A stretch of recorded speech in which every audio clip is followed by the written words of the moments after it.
Hi guys. Tonight we ease into the long corridors of a medieval winter, and you picture yourself stepping into a royal castle just as a vicious cold settles over the stone. You feel the night around you tighten like a fist. Your breath leaves a faint cloud in the frigid air, and you get the immediate sense that if you had to survive here for more than a few hours without help, you probably won't survive this. So, before you get comfortable, take a moment to like the video and subscribe, but only if you genuinely enjoy what I do here. And if you feel like sharing, tell me where you are in the world and what time it is for you right now. Now, dim the lights, and you push deeper into the castle, boots tapping gently across uneven floors, your fingertips brushing against walls colder than anything you know today. You walk through a corridor that feels like the inside of a mountain.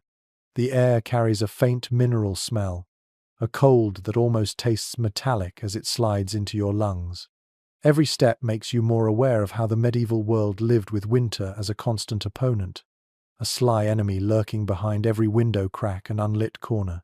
Even kings, wrapped in privilege, money, and power, trembled under the weight of icy months that stretched on endlessly. And as you reach a small landing window and glance out at a dark courtyard glazed with frost, you begin to understand why every detail of royal sleep became a matter of strategy, ritual, and survival. You move forward and hear the echo of your own steps ripple into the dark. The corridor narrows, the draft sharpens, and then you remember one mainstream historical fact that always surprises people. Medieval stone castles were never designed for comfort. They were fortresses first and homes second. Thick walls trapped cold as efficiently as they repelled invaders, leaving even the wealthiest monarchs shivering unless they actively fought back against the elements. It is no coincidence that chroniclers often describe kings rising in the morning with stiff limbs, sore joints, and breath so cold it frosted their mustaches. Your hand slides across a narrow slit window. A gust of air needles across your knuckles, and you pull your sleeve down without thinking. The silence around you deepens, but not in a peaceful way. Instead, it has the emptiness of long, barren winters, when every sound seems swallowed by frost. Somewhere far below, you imagine the faint clatter of servants carrying wood or stirring embers, each person performing a task that determined whether the king managed to wake up refreshed or half frozen. Historians still argue whether medieval monarchs truly acclimated to this level of cold, or simply endured it because no one had a better option. A soft, scraping sound echoes in the distance. You turn your head, half expecting to see a guard or a servant. Nothing, just the breath of winter drifting through these halls like a living thing. And as you continue, you recall a quirky tidbit. Some medieval people believed that cold could seep into bones and stay there permanently, causing long-term weakness. Kings sometimes wore amulets or small charms sewn into their clothing, meant to repel the chill. Whether it worked or not is irrelevant. What matters is the fear behind the gesture, the constant awareness that the cold was not just unpleasant, but dangerous. You reach a wider landing and pause near a wooden door reinforced with iron bands. Candles burn on brackets nearby, their flames swaying in a draught that feels like a whisper against your cheek. The warmth is minimal, barely enough to make a difference, but you lean toward it on instinct, savoring whatever heat it gives. In the king's time, this entire section of the castle might have been warmer, but only by a margin so small it would not impress you. Fires roared for hours, yet most of their heat vanished straight up the chimney, a waste so familiar that no one even bothered mentioning it in routine records. Your boots scrape faintly as you move again. The soothing rhythm of walking in dim light settles over you, and as you wander, you begin to grasp the central truth this entire journey explores. Medieval kings lived in a world without insulation, without glass windows in many cases, without central heating, without weatherproofing, without even the modern understanding of airflow. They battled cold nights using layers, rituals, and clever design, but they never approached the comfort of a modern heated bedroom. For them, sleep in winter was both precious and precarious, a nightly negotiation between human warmth and the chill of stone. A gust of wind moans softly through a hidden gap, and the sound makes you pause. There is something eerie about hearing wind inside a building meant to project power and permanence. You breathe slowly, letting the sound fade, and your shoulders relax. The quiet darkness feels almost meditative now, as if the cold itself invites you to slow down and pay attention. You can sense why bedtime became such an involved process for royalty. The king had to be wrapped, protected, insulated. His chamber had to be warmed by servants. His bed had to be prepared like a battlefield position, and you can almost feel the weight of all those preparations building around you. You round another corner, and at last you glimpse the faint O shape of a door that leads into what would have been a royal sleeping chamber. You push it open slowly. The hinges creak in a low, almost apologetic tone. Inside, the darkness is softer, more private, with a faint scent of old wood and extinguished candles. The floor beneath you loses some of its chill as thick rugs mute your steps. And as you stand there, taking in the quiet space where a powerful ruler once slept shivering in winter, you understand exactly why the next sections will guide you deeper into the warm strategies and cold realities of royal sleep. You take one last slow breath, letting the air settle in your chest, and step forward toward the massive bed waiting in the shadows. You glide deeper into the chamber, and the first thing your eyes adjust to is the immense shape of the royal bed. It rises from the dimness like its own fortress within a fortress, a hulking structure of carved wood, thick posts and heavy drapery that nearly grazes the ceiling. You step closer, and you feel the cool air around you shift, as if even the darkness respects this sleeping beast of furniture. In the medieval world, the king's bed was not just a place to collapse after a long day. It was a defensive zone, a carefully managed pocket of warmth and safety in a castle that leaked cold through every seam. As you approach, you notice the scale of it. The frame stretches wider than any modern king-size mattress you know. Some were nearly square. Others were long enough to accommodate more than one person if needed. A mainstream historical fact you might recognize is that medieval monarchs often slept semi-upright, propped with bolsters and cushions. They believed it aided digestion. They also feared lying fully flat could invite bad humors. This meant the bed itself had to be built for posture as much as comfort. You run your hand along the wooden canopy frame, and the grain under your fingertips feels ancient, almost fossilized in its chill. Servants once circled this bed like attendants around an altar. They checked the cords that held the underside firm. They examined the mattress stuffed with wool, feathers, or sometimes straw. In many palaces, the royal mattress was layered with incredible care because a king was expected to sleep well enough to rule effectively. A monarch who shivered through the night might wake irritable or unwell, and that mattered in a world where decisions often hinged on the ruler's personal mood. Historians still argue whether these layers truly offered more comfort than the simpler bedding used by commoners. Some records suggest kings still complained about stiffness. Others celebrate the luxury. You can feel the debate whispering through the silence of this chamber. A quirky tidbit emerges in your mind as you lean close. Some kings added waxed cloth beneath the mattress. The reason was not entirely warmth, it was to block pests. The cloth also trapped some heat, but the main purpose was to discourage insects that crept in from the colder cracks of the castle. You imagine the rustle of those creatures and feel a subtle shiver crawl along the back of your neck. You circle the bed slowly, taking in how imposing it must have seemed to anyone invited into the royal chamber. This was not merely furniture, it was a statement. The bed told the world that within these curtains slept the center of the kingdom. Every inch radiated authority and proclaimed that while the castle might freeze, the monarch enjoyed at least the illusion of warmth. The posts are thick enough to anchor sails. The carvings show leaves, beasts, saints, or heraldic symbols. The canopy frame narrows the space above the sleeping king, trapping heat as effectively as medieval craftsmanship could manage. You stand at the side where servants would have opened the curtains in the evening.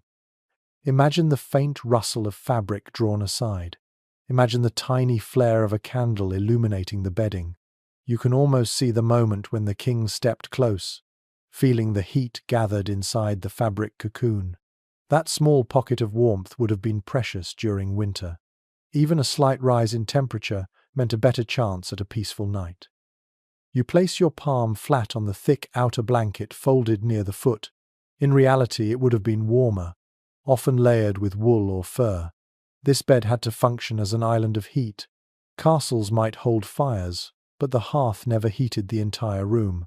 Warmth collected near the bed instead, not by magic, but by sheer accumulation of materials. You can imagine the king slipping beneath the covers, his breath fogging in front of him as he settled in, the cold nipping at him even as the heavy blankets pressed down. You lean forward, inspecting the bed ropes. These cords crisscross beneath the mattress. If they sagged, the king's rest suffered. Servants tightened them with a twisting device until they were firm. From this tradition came the old phrase, "Sleep tight." You touch the frame again, feeling the rough wood warmed only slightly by the surrounding rugs. Everything about this space reminds you that medieval comfort depended on preparation. No one simply fell into bed. It was a process. You kneel briefly to examine the rugs beneath your boots. They help absorb heat rather than allowing cold to seep straight upward from the stone. This layering became essential in winter. You can almost feel the change underfoot. The stone beyond the rugs is colder, sharper, biting at your soles.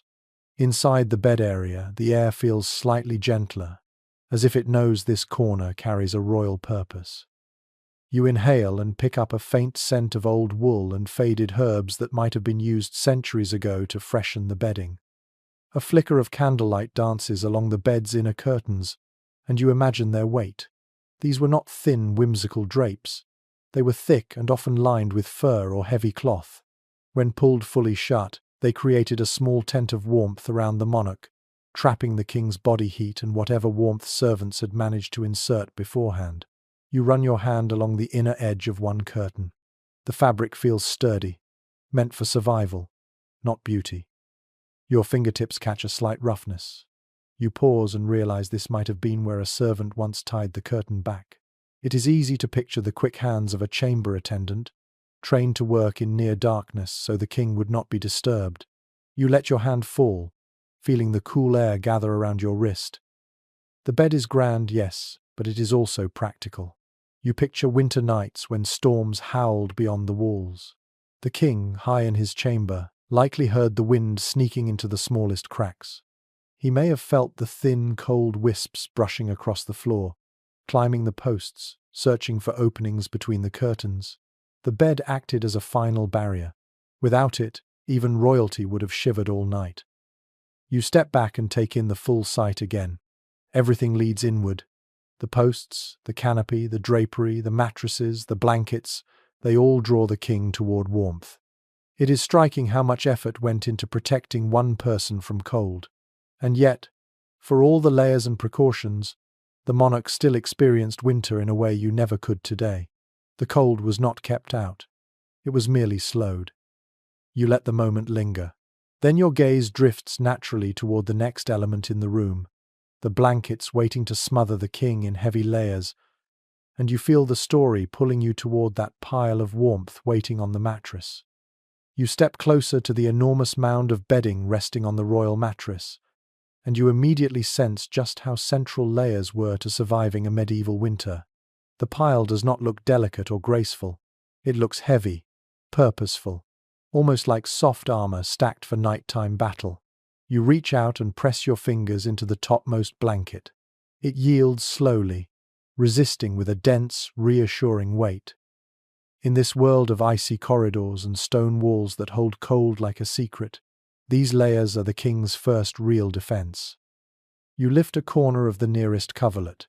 It is thick wool, coarse enough to prickle your fingertips, yet soft in that dependable medieval way. You imagine it being woven by skilled hands who understood that warmth was not a luxury, it was survival. A mainstream historical fact comes to mind. Medieval elites used textiles in astonishing quantities. Royal accounts show that some monarchs owned dozens of blankets and quilts, often made from expensive dyed wool or imported fabrics. These were prized possessions, guarded carefully, repaired repeatedly, and stored with herbs to keep moths away. You let the wool fall back, then slide your hand under another layer. This one feels smoother, perhaps lined with linen. Beneath it lies something far heavier. You pull it up slightly and feel the unmistakable heft of fur. Kings favored furs for warmth in winter, not only for their insulating ability but also for status. Sable, ermine, fox, and even beaver lined beds throughout Europe. The fur layers trapped body heat so effectively that once the king settled beneath them, the warmth built slowly and steadily, making the cold of the room seem far away. Historians still argue whether fur bedding was more common among northern kings than southern ones, or whether these traditions depended more on personal taste than climate. The record offers hints, but no definitive answer. As you sift through the layers, you encounter a quirky tidbit that brings a faint smile.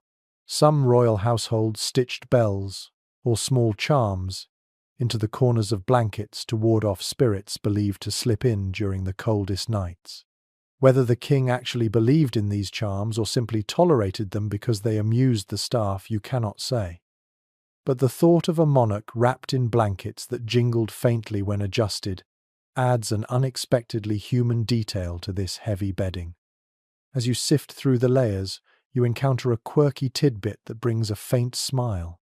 Some royal households stitched bells, or small charms, into the corners of blankets to ward off spirits believed to slip in during the coldest nights. Whether the king actually believed in these charms or simply tolerated them because they amused the staff, you cannot say. You fold back a corner of the top blanket and notice stitching so small it nearly disappears into the weave. These blankets were not simply bought, they were maintained. Royal tailors and laundresses worked tirelessly to keep them usable. Washing heavy wool in winter was nearly impossible, so they brushed, aired, and beat the blankets to clean them. You imagine servants shaking them outside during daylight, flakes of snow drifting from the folds, each shake sending small clouds of dust swirling in the pale light. You climb onto the edge of the bed, placing your weight gently upon the firm surface. The layers compress, but do not flatten. The structure beneath is strong. Even the mattress, often stuffed with feathers for kings, offers resistance. You lie back briefly, just to feel the sensation. The blankets sink around you with a reassuring density. It is not like modern bedding, light and fluffy. This is weighty enough to pin you slightly. That heaviness helps hold warmth close, cocooning you in a pocket of heat while the air outside remains sharp and unforgiving. You imagine the king slipping under these covers. It must have been a slow, deliberate process. Servants often helped arrange the layers over him, adjusting them until the monarch was properly buried in warmth. You can almost hear the soft rustle of fabric, the faint grunt of a servant lifting a heavy fur quilt into position. In winter, layering was a science. Too few blankets meant shivering. Too many meant sweating and discomfort. The right balance had to be found each night. You shift slightly, noticing how the air cools instantly when you expose even a small part of your body. The medieval king experienced the same. If he kicked off a blanket in his sleep, a freezing draft sneaked in. That sudden chill could wake him, or at the very least make the night far less restful. You picture the king half asleep, tugging the covers tighter, cocooning himself in warmth while the wind outside scraped against the shutters like claws. You sit up slowly, running your hand along the outermost layer again. It feels like a barrier between you and the harsh world beyond these walls. You understand why layering became an art form in royal households. Some layers were decorative, embroidered with golden thread or edged with velvet. Others were purely functional, thick and plain. The true power came from their combination. As you picture the complexity of these coverings, you marvel at how much effort went into something as simple as staying warm. You shift closer to the head of the bed and notice several cushions piled neatly. These too played a role. By propping the king upright, they allowed warm air to remain trapped around his chest. If he reclined too far horizontally, heat could escape more easily. This posture also helped him breathe better in cold, dense air. You imagine the king adjusting these cushions with a sleepy grunt, seeking just the right position. You lean forward and rest your hand lightly on the fur layer again. It is soft beneath your fingertips despite the thickness. The fur holds a subtle warmth, even now, simply from its natural insulation. You think of all the animals whose pelts once lined royal beds. A strange mix of admiration and melancholy flickers in your chest. Cold demanded sacrifice in medieval times. Warmth always had a price. You let the layers settle back into place, watching how they fall silently into soft hills and gentle folds. Then you step down from the bed, your boots meeting the rug with a muted thump. The bedding seems to breathe, waiting for the next moment someone will slip between its layers. You turn slightly, your gaze drifting toward the heavy curtains that hang around the bed. If the blankets are the king's armor, those curtains are the walls of his private winter fortress. And just like that, you feel the story guiding you toward them.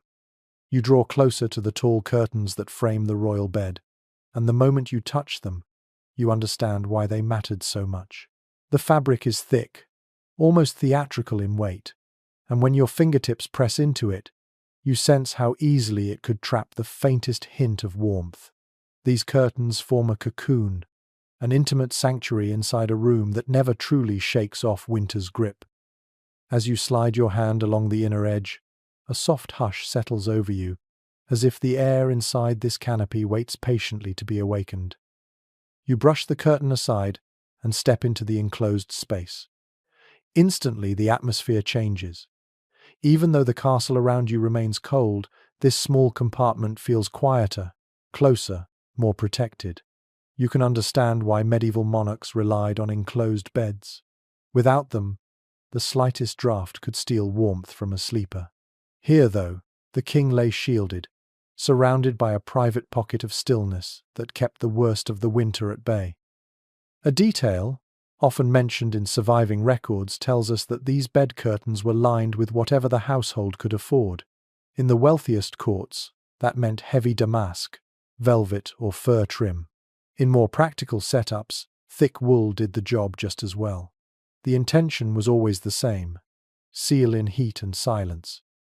You can imagine the king sitting at the edge of the bed, watching servants draw the curtains closed with slow, careful motions, each swish of fabric signaling his retreat from the icy world outside.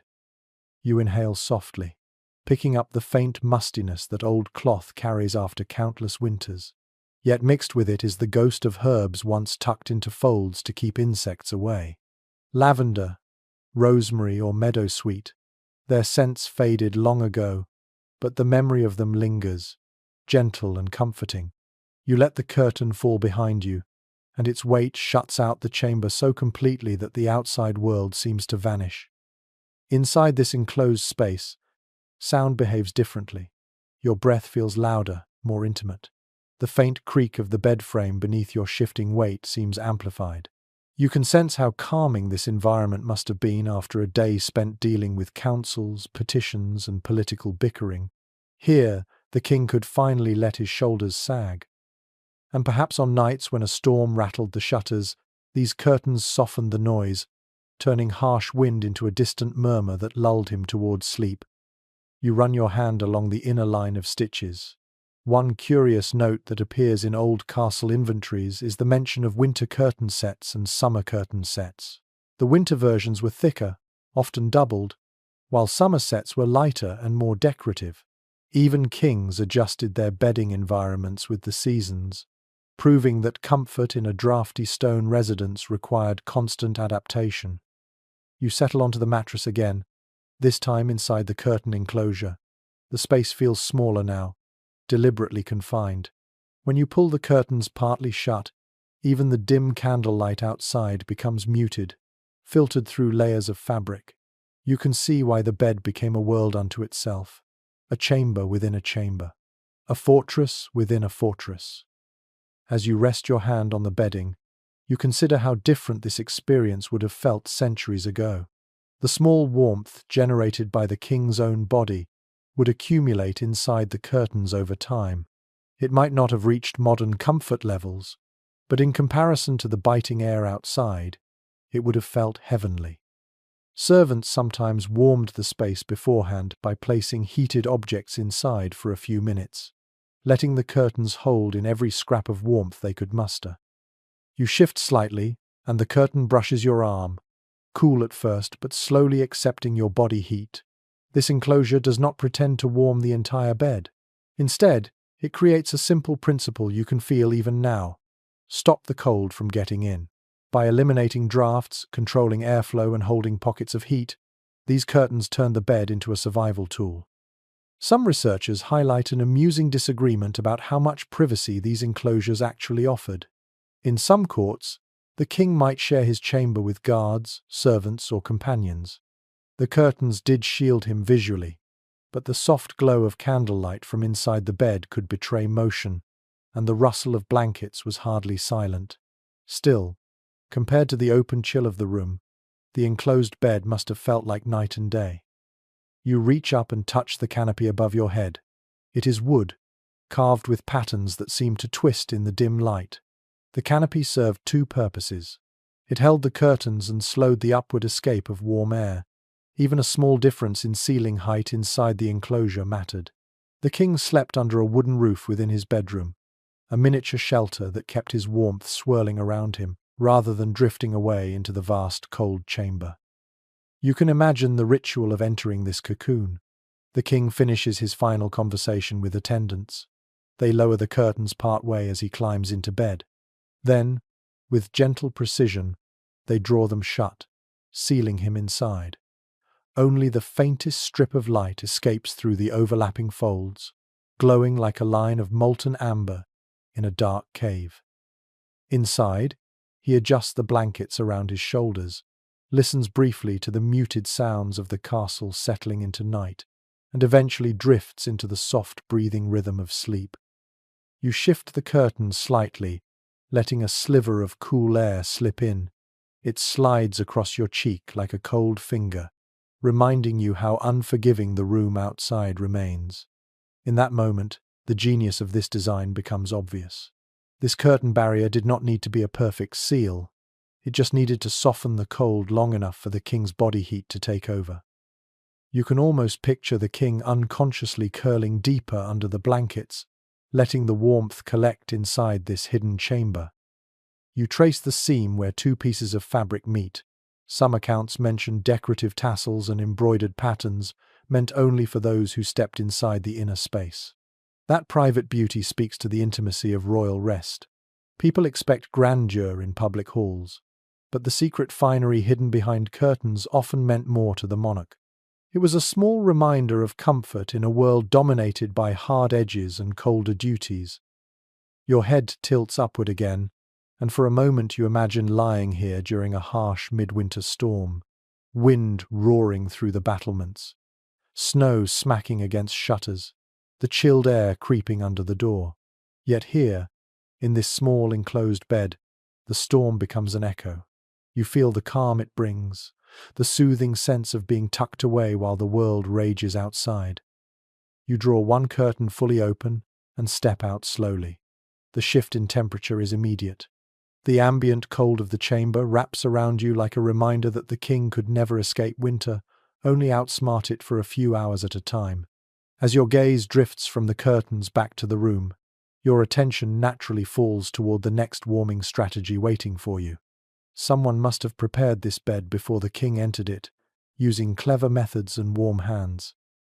And you begin to walk toward the quiet corner where those attendants once worked.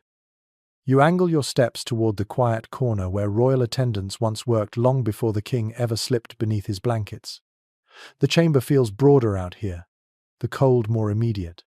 A faint chill grazes your neck as if reminding you that for all the bed's cozy engineering, nothing happened by accident. Everything began with the people who prepared it. You pause near a small wooden table, its surface worn smooth by centuries of hands, and imagine the bustle that used to fill this very space.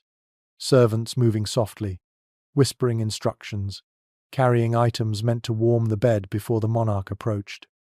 You lean down to inspect a shallow wooden box lined with faded cloth.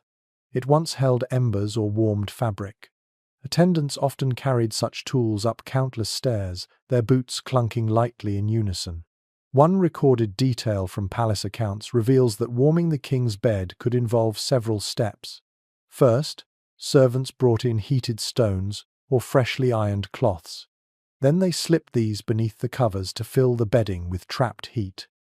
As you brush your fingers against the box's edge, you try to imagine how busy, how coordinated this process became on winter nights. Your imagination drifts toward those attendants, bundled in layers of rough wool, breathing in cold air that stung their throats. While the king enjoyed the final result, his comfort depended entirely on their skill.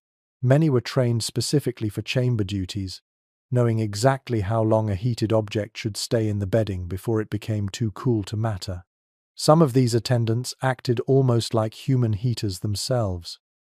They leaned over the bed, spreading their own warmth through brief contact, warming pillows beneath their sleeves, or standing inside the curtains for a few minutes to soften the chill within. You run your fingertips across the wooden surface again, feeling the grooves left behind by countless nights of preparation. It is strange to think that something as small as a servant's breath could influence the king's comfort. Yet old household manuals hint at this idea. Servants were expected to handle bedding gently, mindful of not letting too much cold air rush in. In a world without central heating, every warm body in the room mattered. You picture the attendants quietly exhaling warm breaths across linen folds as they fluffed them, not as a deliberate technique but as an accidental gift to the cold chamber. You stand, close your eyes, and try to hear the faint echoes of their movements. The soft swish of fabric being lifted, the scrape of a chair, the muted thump of a warmed stone placed carefully on the mattress. One offbeat detail preserved in a castle inventory suggests that some households kept specific staff known informally as bed warmers. Their tasks involved testing the bed's temperature with their own hands or cheeks, adjusting the layers until they judged it suitable for the monarch. It is an oddly intimate job, and you can imagine the pressure to get it right. A draft curls around your ankle, nudging you to move closer to the edge of the bed where attendants would have gathered. You press your palm onto the mattress again. The cold seeps up instantly, reminding you of why the preparation mattered. Without careful preheating, the king might have recoiled the moment he touched the bed. Cold bedding was not just uncomfortable. It could stiffen joints, worsen aches, and risk illness in a period when winter ailments posed real dangers. Several experts note ongoing debates about how much nighttime cold contributed to royal health problems, from rheumatism to lingering respiratory issues. You straighten up, picturing the scene moments before the king entered the chamber. A servant adjusts the last blanket corner, another smooths the pillow. A third stands ready with a candle, guiding the monarch toward the warmest possible bed. The attendants then retreat to the edges of the room or step outside entirely, leaving behind a gentle hush. Their warmth fades from the air, but their work lingers in the bedding, waiting for the king's arrival. You move toward the hearth at the opposite side of the chamber, stepping lightly across chilled stone. Before reaching it, you pause to reflect on the human presence that shaped the room each night. While the medieval world often imagines kings as solitary and powerful, the truth is that their comfort relied on ordinary people whose names rarely appear in chronicles. Their silent contributions guarded the king against the biting cold. Their careful timing ensured the bedding held warmth long enough for him to fall asleep. You breathe in deeply, and the air tastes faintly of old soot and winter air. You can almost see the attendants slipping out one by one, leaving the king alone in the dim glow of candles. The bed, warmed by human hands, becomes the centerpiece of his nighttime haven. But warmth did not end with layered blankets and curtain-covered canopies. The room itself needed some degree of heat, however unreliable, and the heart of that effort glows quietly behind you. You turn at last toward the waiting fireplace, its blackened interior looming like a reminder that even royal chambers depended on flames that behaved imperfectly. The warmth from servants could not last forever. The fire had to take over, and your feet carry you closer to that ancient hearth, ready to learn how much effort it took to coax heat from stone walls that seem determined to remain cold. You approach the old fireplace with slow, measured steps, and even before you reach it, you sense the subtle shift in atmosphere. The air becomes a little softer here, a fraction less biting, as if some memory of ancient fires still lingers inside the soot-darkened stones. You stand before the hearth and place your hand near its opening. There is no warmth now, only the cool breath of a chamber long unused. Yet you imagine the flames that once roared inside it, struggling to push back the winter cold that seeped relentlessly through the castle walls. You crouch slightly to study the firebox. It is large enough to hold stout logs, but not designed to heat the room evenly. Fireplaces in medieval castles were temperamental. They smoked one night, blazed too fiercely the next, and sometimes behaved like sullen beasts refusing to warm their keeper. One practical detail preserved in period building accounts tells us that royal hearths required constant tending. Servants stood guard through the night to adjust logs, stir embers, and keep the flames alive. Without them, the temperature in the chamber dropped with startling speed. Your eyes trace the tall chimney stretching upward. You tilt your head, imagining how much heat escaped straight through that funnel. The medieval world lacked the efficiency of modern fireplaces. Much of the warmth soared into the night sky, leaving the king with only a fraction of the fire's output. This inefficiency is one reason the bed curtains mattered so deeply. The fireplace could glow brightly, yet the far corners of the room stayed cold enough to chill water left in a bowl overnight. You rise and extend your arm toward the stone mantel. Its surface is worn smooth, not by ornamentation but by generations of hands leaning in to warm themselves. You picture a servant adding a fresh log, sparks snapping against the iron grate. The glow would reach the king's face from across the chamber, but the heat might never fully arrive. Many modern historians point out that castle fireplaces produced more psychological comfort than physical warmth. The sight of fire signaled security, even if its temperature barely touched the room. You let your fingertips hover over the stones. The texture feels dry, rough, like an ancient reptile's hide. Between the darker patches, a hint of reddish-brown clay peeks through, suggesting repairs made long ago. Your thoughts wander to an unusual reference found in a household roll from a royal estate. It mentions a specific mixture of herbs burned on cold nights, not for heat but for scent. The smoky sweetness of juniper or sage helped mask the odors of damp wool and wet boots. Such small touches remind you that warmth in the medieval sense often included emotional comfort, not just temperature. You take a slow breath, trying to picture the room as it once looked with firelight dancing across the stone. Shadows would have swayed like silent dancers on the walls. The glow might have softened the carved wooden furniture, turning hard edges into warm silhouettes. Yet even then, drafts would creep along the floor like invisible cats, hunting any gap in the bedding or curtain where they could slip through. Your gaze settles on the iron tools leaning against the hearth. A poker, a thick pair of tongs, and a shovel for ash. They seem humble, but each held responsibility. The firekeeper had to watch the flames carefully. Too much fuel meant smoke choking the room. Too little meant the king woke shivering. Some specialists today talk about the long-standing disagreement surrounding medieval heating technology. Opinions vary on whether upper floors of great halls truly stayed warmer or simply accumulated smoke. The architecture differed from castle to castle, and no single rule applied. You straighten, letting your hand drift across the mantel's edge. You can almost hear the muted roar of a well-fed fire, the crackling rhythm settling into a steady hum. That sound alone could lull a tired king. Fire had a meditative quality in these cold rooms. It served as both comfort and companion. The flames felt alive, something to watch on sleepless nights when winter storms raged beyond the keep. You imagine the king standing here before retiring to bed. He warms his palms, rotates slowly, allows heat to seep into his bones. Servants behind him await instructions. A log shifts, sparks leap upward, and the king steps back with instinctive caution.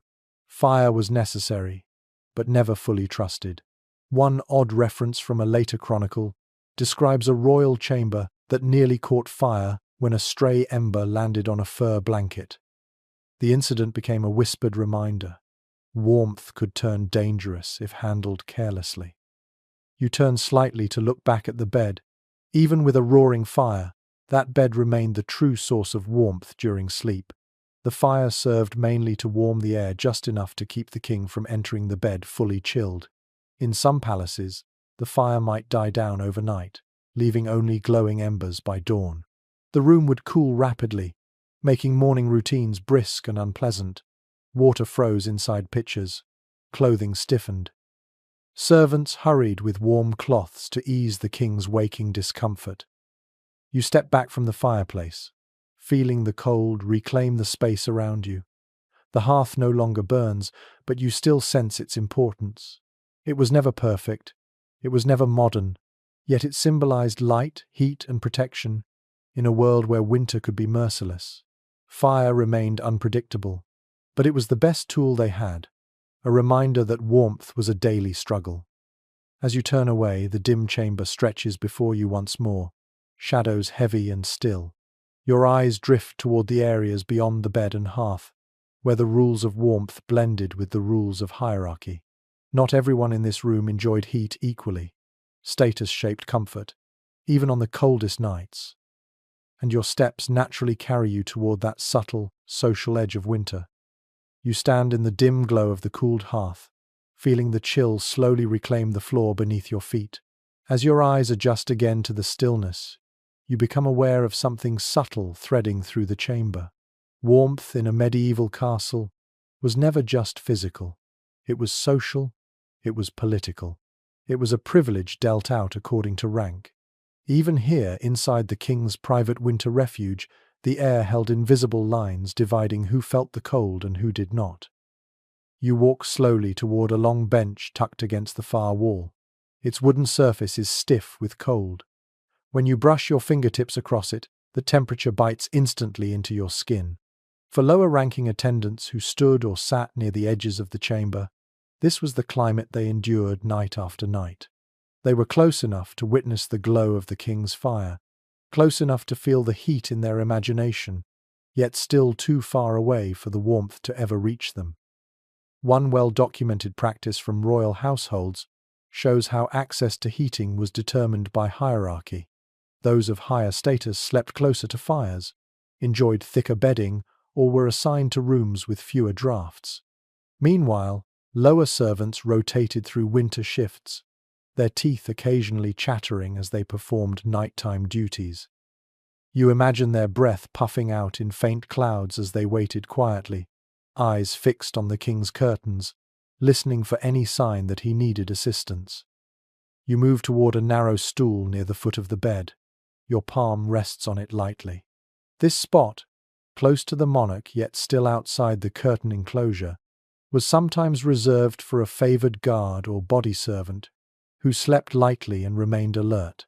He might be given a small fur cloak or a thin blanket, but rarely anything beyond the essentials. To be in this position was an honor, yet even honor did not warm the bones. These attendants braved the cold for the sake of loyalty, their comfort sacrificed for the king's safety. You turn your head slightly, imagining the way torchlight once flickered across their faces.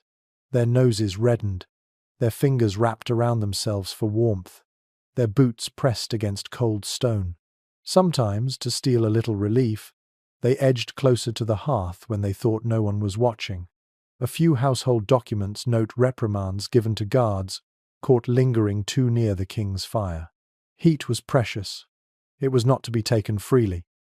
As you step across the chamber, you spot a patch of wall where a tapestry once hung. Only faint marks remain, but you sense its former presence. That fabric warmed the room in two ways. It blocked drafts for the king, and it displayed wealth. Tapestries woven with gold thread or depicting noble lineage signaled power, and power translated into warmth. In the medieval imagination, a cold room belonged to the lowly. Heat belonged to the noble. The king's chamber embodied that idea with bold clarity. In the corner, You notice a small wooden screen. This object, simple yet important, might have shielded lesser servants from the king's view. It also blocked some of the cold. You lift it slightly, feeling its weight. The design is plain, almost humble, yet its presence hints at the strict choreography of space. The king slept in warmth because others absorbed the cold. Comfort in this room was not evenly shared. It was distributed according to proximity to power. You pause, letting that realization settle into your senses. A curious reference appears in a courtier's letters from a northern kingdom. He described how stepping into the king's bedchamber felt like entering a different climate compared to the rest of the castle. Yet even inside this supposedly warmer space, only the immediate radius around the bed reached tolerable temperatures. The surrounding area remained so cold that ink froze in inkwells during harsh winters. You step closer to the window slit and place your hand near its edge. The air here is freezing, almost sharp. You draw your hand back instinctively. It surprises you how quickly cold becomes unbearable. But now imagine a low-ranking servant stationed here for hours, expected to remain silent and alert while the king dozed behind thick curtains. That was the reality of status in winter. The king's warmth came at the price of someone else's discomfort. Turning away from the window, you picture the subtle body language of the people in this chamber, the way they huddled discreetly to conserve heat, the way they held their fingers close to small candles for a moment of fleeting warmth, the way they shifted weight from one foot to the other to keep numbness at bay. They could not complain. They could not request thicker blankets or extra logs. The social order wrapped around them as tightly as the king's fur-lined covers wrapped around him. You walk once more past the tapestry marks and rest your hand against the cold stone. A soft hum of wandering thought passes through your mind. While modern listeners think of royalty as enjoying endless comfort, the reality was more nuanced. The king did have warmth, but it was orchestrated warmth, dependent on dozens of people performing silent tasks. Everyone else in the room lived in varying degrees of cold. Some historical accounts hint that the difference in temperature between a king's bed and the surrounding chamber could feel almost symbolic. Warmth meant authority, cold meant obligation. Your steps carry you back toward the center of the room, where the temperature feels less brutal. From here, you imagine the king lying behind the curtains, half asleep, breathing steadily, unaware of the cold gripping the rest of the chamber. The attendants watched him with quiet devotion, sometimes fighting sleep themselves, sometimes silently praying that dawn would come soon so they could escape to the lower quarters where at least the body heat of many servants gathered in one place provided a crude sense of warmth. You take a slow breath, letting the air whisper into your chest. The silence here is deep, almost ceremonial. You sense the delicate balance the king's household maintained each night. His comfort relied on a web of social roles, all arranged carefully according to rank, obedience, and loyalty. As you turn your head, your attention naturally falls toward another detail of winter survival: what the king actually wore to bed. After all, external warmth was only half the story. The other half rested on the garments he pulled close to his skin before slipping between the layers. With a gentle step, you begin to move toward the small chest holding those garments, ready to discover what nightwear truly meant for a medieval monarch. You walk toward the low wooden chest near the inner wall, its surface dulled by age, its iron fittings cold beneath your touch. When you lift the lid, a faint sigh of chilled air escapes, brushing your face like a subtle reminder that even clothing stored indoors could feel icy in winter. Inside, folded carefully, lies the king's nightwear. At first glance, the garments appear simple, but when you lift one by the shoulders, the fabric reveals its purpose instantly. It is heavier than you expect, thicker, designed to seal warmth close to the skin. You run your fingertips across the linen. The weave feels tight, dense, nothing like the airy material used for summer. A great deal of historical wardrobe evidence points out that winter linens for the upper classes were often deliberately crafted from finer, warmer flax, beaten soft through repeated washings. The result was a garment that hugged the body without scratching, a crucial comfort when the cold crept relentlessly through stone. You hold the nightshirt up toward the faint candlelight, observing its length. It falls nearly to the calf. Medieval kings did not sleep in short, tidy garments. They needed coverage. The oversized cut allowed for movement under blankets while still trapping warm air around the torso and legs. Some garments even included small ties or inner gussets to keep them from shifting excessively during sleep. You imagine the king sliding into one of these long shirts, the cool touch of linen making him shudder at first, only to warm gradually as his body heat seeped into the fabric. As you set the nightshirt aside, your hand brushes another folded layer beneath it, and you pull out a padded underjacket. It resembles a soft doublet, stuffed lightly with wool.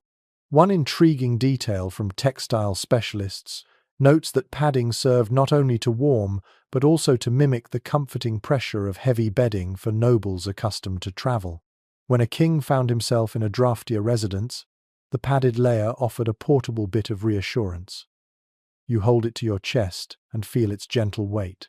It is not thick enough to overheat, but substantial enough to guard the king's core warmth. Next, you uncover a pair of woolen hose. They would have reached up the leg and tied at the waist beneath the nightshirt. The wool is surprisingly soft, showing that only the highest quality fibers touched royal skin at night. You slide your hand inside one leg and feel how quickly the fabric warms with contact. Imagine the king, one foot slipping into the cold wool, suppressing a grunt of discomfort, and then gradually relaxing as heat gathers. These hose were essential. Without them, even the thick blankets and heavy bed curtains could not fully prevent the sharp sting of cold against bare legs. Beneath the hose lies a fur-lined nightcap. You lift it gently, its interior brushed with some long softened pelt. Warmth escapes through the head faster than through most of the body, so despite their regal pride, many kings wore caps to bed. Surviving illustrations of royal bedchambers often depict monarchs with soft caps tied loosely beneath the chin. It is a strangely endearing image, not majestic, not intimidating, just practical. A ruler tucking himself in like any other human trying to survive winter. You slip the cap over your hand and imagine the sensation it once offered, that immediate relief as the fur hugged the scalp, shielding the king from the cold drafts swirling overhead. You are struck by the tenderness of the idea. A head covering seems so small, yet it played a crucial role in preserving body heat. Small comforts often meant the difference between restful sleep and a miserable night. You return the cap to the chest and pick up a small cloth bundle tucked neatly into a corner. When you unfold it, you find soft, fingerless gloves. They appear humble, perhaps even odd by modern standards, yet they served an important purpose. The king sometimes read or signed documents in bed during winter evenings. These gloves kept his hands warm enough to hold a quill without trembling. The fingertips remained uncovered to allow precision. In a world where cold ink stiffened quickly and parchment cracked easily, steady hands mattered. An unexpected note found in the writings of a royal physician mentions that warm extremities were believed to protect a sleeper from harmful night vapors. Whether true or not, the belief shaped bedtime customs. You picture the king tugging these gloves on as the fire flickered low, his breath soft in the dim chamber, the fabric helping him cling to whatever warmth he could steal from the night. You settle onto the stool beside the chest, letting the garments drape across your lap. As you adjust the linen folds, you sense how thoughtfully these clothes were engineered for both comfort and dignity. Even in the privacy of his chamber, a king could not collapse into sleep without ritual. Nightwear expressed status just as daywear did. Rich dye on the edges, embroidered seams or imported fabric all hinted at wealth. You run your thumb along one carefully stitched hem and feel the intricacy of the work. Someone poured hours into a garment only a handful of people would ever see. You lift the padded jacket again and fold it slowly, imagining the nightly routine that once took place here. The king stood near the fire, attendants holding out each layer.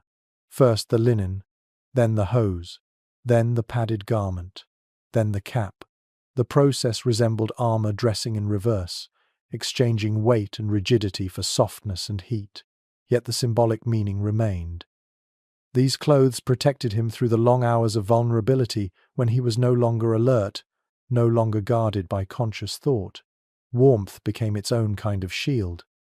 As you place each item back inside the chest, the quiet of the room deepens. Your mind lingers on how much preparation these garments required. Laundresses mended tears and replaced worn patches. Tailors refitted pieces when kings gained or lost weight. Fabric had to be aired but not left too long in the cold. Everything demanded careful timing.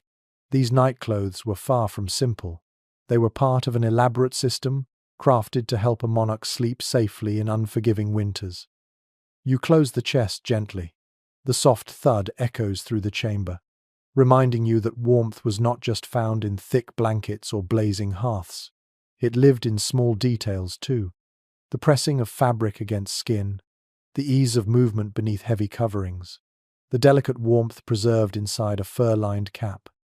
You straighten, allowing your gaze to shift toward the bed once more.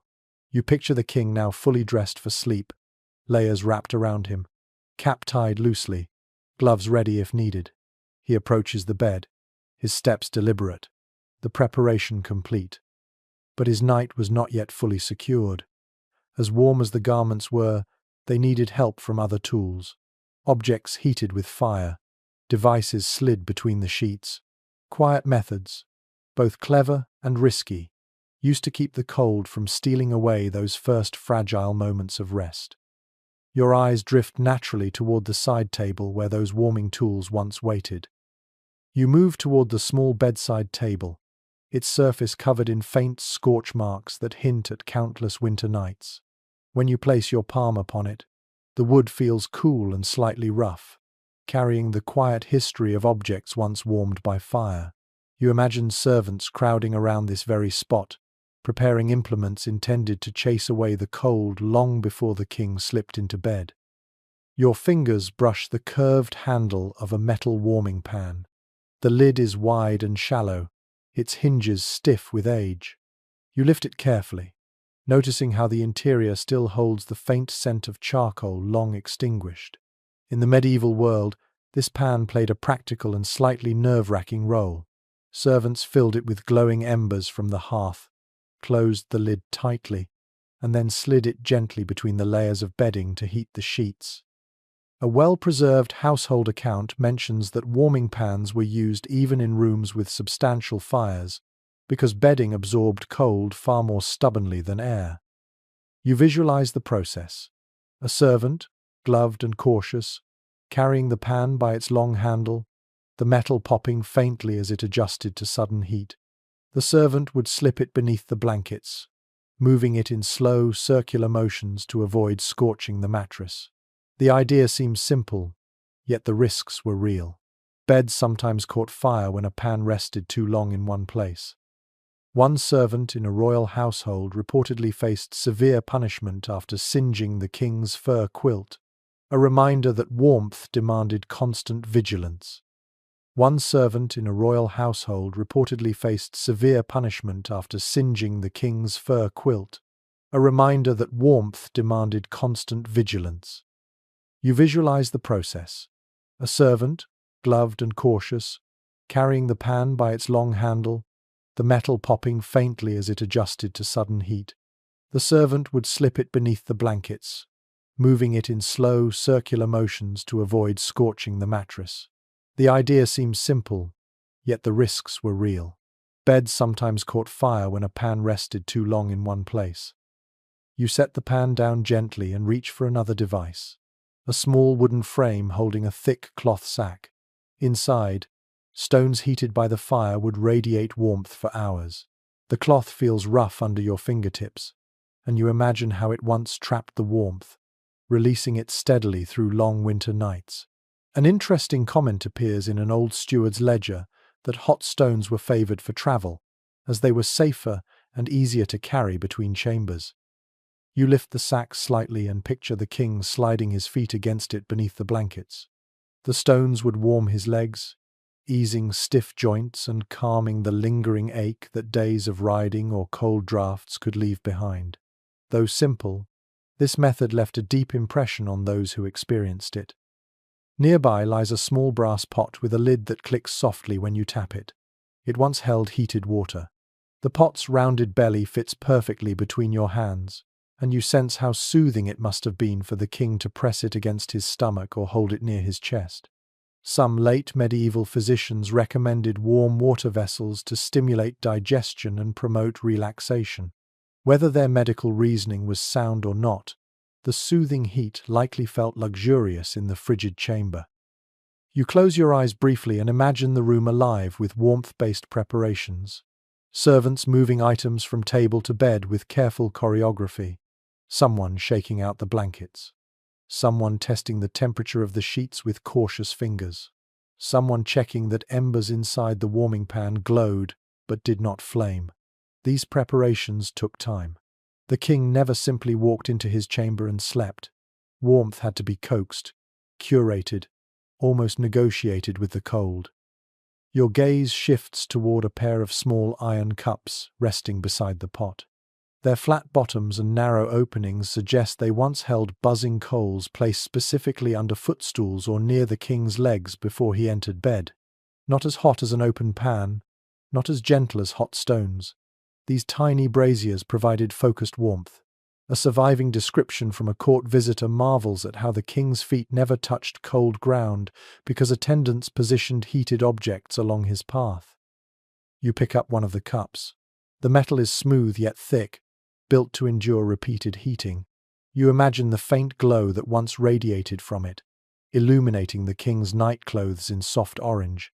Even so, such tools came with hazards. A careless movement could tip one over. A stray spark could leap unexpectedly. Experts today note differing opinions about how common accidents truly were, as records often mention disasters only when they involved high-ranking individuals. Whatever the truth, you can sense the underlying caution that must have hung in the air each night. You lower the cup and look at the entire collection of warming devices. Together, they represent a world where surviving winter inside a stone castle demanded creativity. Fire alone could not shield a sleeper from the cold. Heat had to be carried, stored, tucked into corners, slipped beneath covers, and placed strategically around the room. Without these tools, even the king's bed would have felt like a glacier at night. You return your hand to the warming pan one more time. You imagine the soft scraping sound of metal sliding beneath blankets, the faint crackle of live embers trapped inside, the cautious eyes of the servant who guided it. You can almost feel the mix of pride and fear in that task. Warm the bed perfectly, and the king sleeps well. Make one mistake, and the monarch could wake to disaster. You set the pan down carefully and straighten your posture. As you look toward the bed again, the thought settles quietly in your chest. The king's warmth did not come from a single source. It came from layers of effort, from tools both brilliant and risky, from hands that shaped every detail of his rest. Your gaze drifts naturally from the devices on the table toward the far corner of the chamber, where another method of holding warmth quietly waits. A more ancient method. A method rooted not in fire or metal but in the earth itself. With quiet steps, you begin walking toward the warm memory of heated stones resting in the shadows. You make your way toward the far corner of the chamber where a low shelf sits tucked beneath an arch of stone. The air feels colder here, untouched by fire or human breath. Yet the objects before you carry the quiet memory of warmth drawn from the earth itself. You kneel slowly, letting your fingers glide over several smooth, rounded stones, arranged neatly as if awaiting their next use. They are ordinary in appearance, but your fingertips sense faint stories in their cool surfaces. You pick up one stone. It is heavy enough to rest solidly in your palm, its edges softened by time and repeated heating. Long before metal warming pans became widespread, heated stones were one of the most reliable tools available.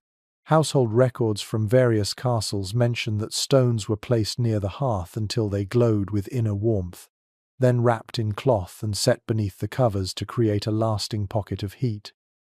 As you cradle the stone in your hand, you feel its chill giving way slightly beneath your touch, hinting at how quickly these stones once radiated comfort after absorbing fire's energy. You turn the stone gently. It fits the shape of your hand in a satisfying way. This simplicity is what made them beloved. Stones were abundant. They held heat for a long time. They posed fewer risks than ember-filled pans, and they could be moved quietly, allowing attendants to adjust the king's bedding with almost no noise. One curious observation found in a castle steward's notes describes how certain stones were favored over others for their ability to retain heat. Some households even gave them nicknames, treating them almost like trusted companions during winter. You place the stone back on the shelf and lift another, slightly larger. Its surface is smoother, as if polished by years of cloth wrappings. When you hold it close, your mind drifts to the moment it would have been pulled from the fire, glowing faintly, releasing wisps of steam from moisture trapped inside, making that soft crackling sound that signals heat spreading through its core. A servant would have handled it with thick gloves, transferring it quickly to a wool cloth or fur pouch, then hurrying to the bed so the warmth would not fade before reaching the monarch. You imagine the king lying beneath his heavy blankets as servants slipped warmed stones near his feet, along his sides, or even under the mattress. This slow release of heat must have felt profoundly soothing. Instead of sharp warmth or unpredictable sparks, stones provided a stable, gentle radiance that encouraged deep rest. Several researchers writing about medieval household management mention ongoing discussions about how long stones could maintain their warmth. Estimates vary wildly depending on the type of rock and how it was used, which only adds to the quiet mystery of this ancient technique. You reach for a cloth lying beside the stones. It is frayed at the corners now, but once it would have been thick, perhaps lined with wool. You fold it once, twice, feeling how it would have insulated the stone just enough to prevent burns while still allowing warmth to radiate outward. Imagine the king shifting slightly in his sleep, brushing his leg against the wrapped stone, feeling that comforting glow seep into his muscles. The warmth would fade slowly through the night, but its presence made those first hours of rest far more bearable. You return the cloth to its place and study the variety of stones. Some are small, perfect for placing near hands or feet. Others are broad, ideal for tucking near the hips or lower back. A few have pale scorch marks where the fire once kissed them too closely. Each carries a fragment of winter's story. You can almost sense the hands that selected them from riverbeds or village fields, plain objects raised to royal purpose through sheer practicality. You lift a notably flat stone and press it gently against your palm. In the cold room, even its lingering chill feels grounding.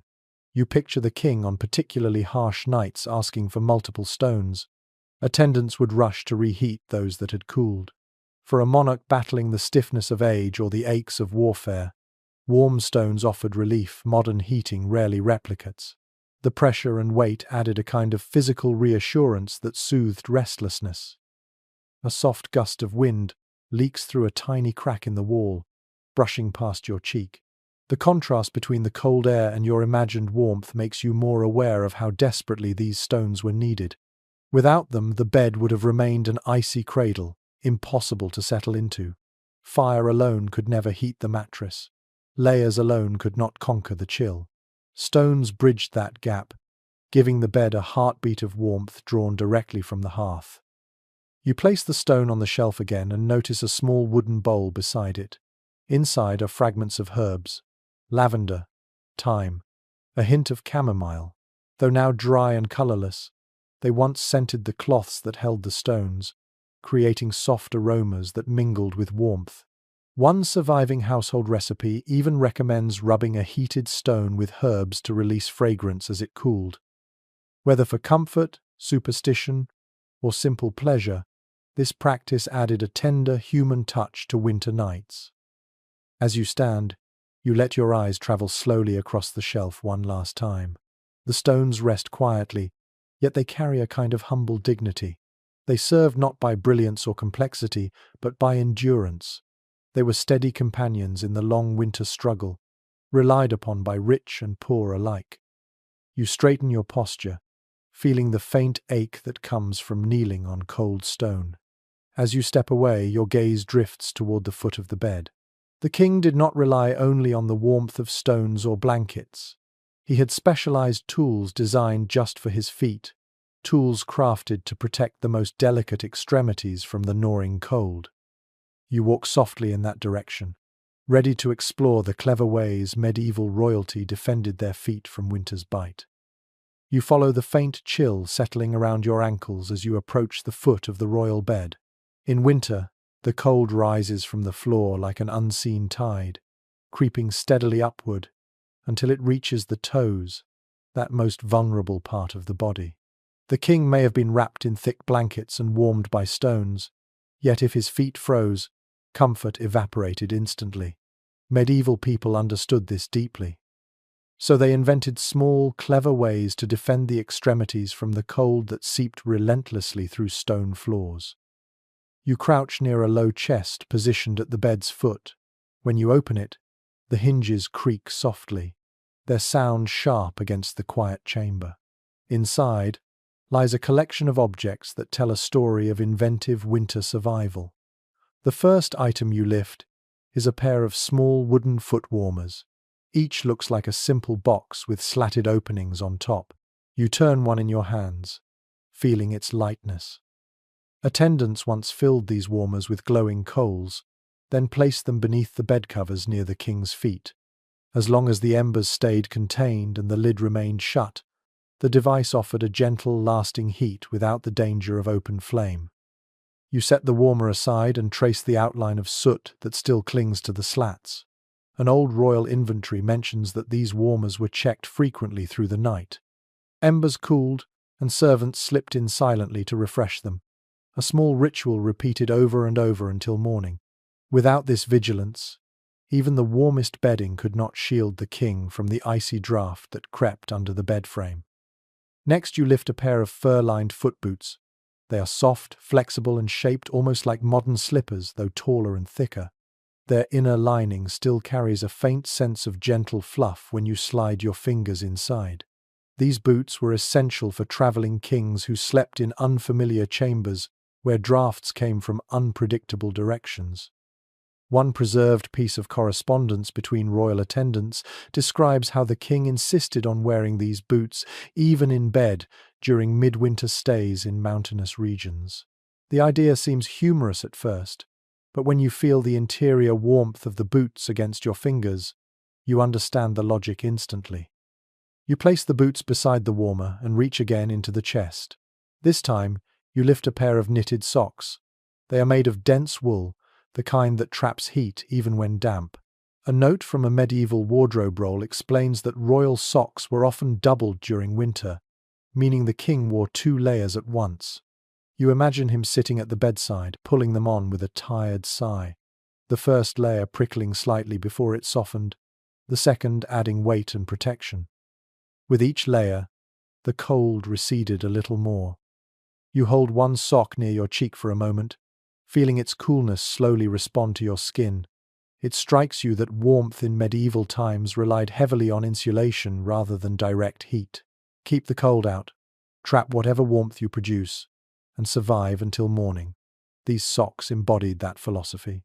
They may not have seemed luxurious, yet they were crafted with royal precision. Thicker knitting near the toes, reinforced heels. Ribbing that held snugly without cutting off circulation. As you place the socks down, your hand brushes a small leather pouch containing herb mixtures. When you open it, the faint scent of crushed juniper and marjoram escapes, surprisingly persistent after centuries. These herbs were sometimes tucked into foot warmers or rubbed on the inside of boots. A reference found in an old herbal manuscript suggests that warm scents were believed to improve circulation. Whether or not that idea held scientific merit, the combination of heat and fragrance surely comforted the king as he settled into bed, his feet wrapped in layers of fabric, fur, and heated tools. You sit for a moment on the edge of the bed and imagine the nightly choreography. A servant positions the foot warmer beneath the blankets. Another helps the king slip into his fur boots or thick socks. A third tugs the blankets downward, sealing in heat around the legs. All this care for something as small as feet tells you how real the cold was in these chambers. The chill did not simply inconvenience, it tormented. And if a king's feet grew numb in the night, he might lose sleep or wake with stiffness that affected his duties the next day. You lean forward and slip your own hand beneath the covers, picturing the warmth that once gathered at this very spot. The air beneath the blankets feels slightly insulated, even now. Imagine it filled with gentle heat from coals below, the comforting pressure of blankets above, and the soft embrace of wool around the toes. In that pocket of warmth, the king found a small refuge from winter's grip. You stand again and regard the items spread across the chest. Foot warmers, fur boots, heavy socks, herbs. They create a quiet picture of medieval innovation. Not grand inventions, not extravagant luxuries, just practical solutions, shaped by centuries of cold nights in stone-built halls. Your gaze shifts toward the side of the room where the torchlight flickers faintly against the walls. It reminds you that warmth did not come alone. It arrived partnered with scent, smoke, and lingering after-effects of burning fuel, each influencing the atmosphere of the king's chamber in ways both pleasant and suffocating.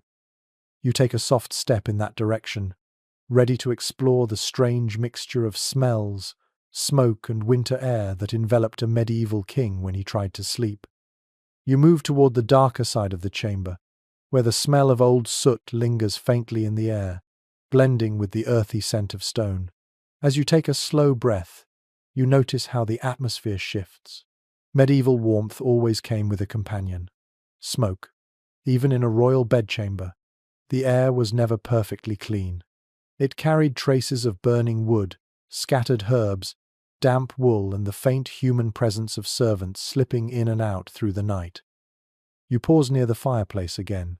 Its interior is blackened, cracked in places from centuries of heat, and as you stand before it, the ghost of old smoke rises in your imagination. Castle fires rarely burned without incident. They hissed, they spat, and they filled the room with a hazy film that clung to clothing and hair. Many chronicles mention how even well-designed chimneys could draw poorly on windy nights, causing smoke to billow straight into the chamber. You can imagine the king coughing softly, waving a hand to clear the air while attendants scrambled to adjust dampers or reposition the logs. You take a soft step in that direction, ready to explore the strange mixture of smells, smoke, and winter air that enveloped a medieval king when he tried to sleep. As you place the socks down, your hand brushes a small leather pouch containing herb mixtures. When you open it, the faint scent of crushed juniper and marjoram escapes, surprisingly persistent after centuries. These herbs were sometimes tucked into foot warmers or rubbed on the inside of boots.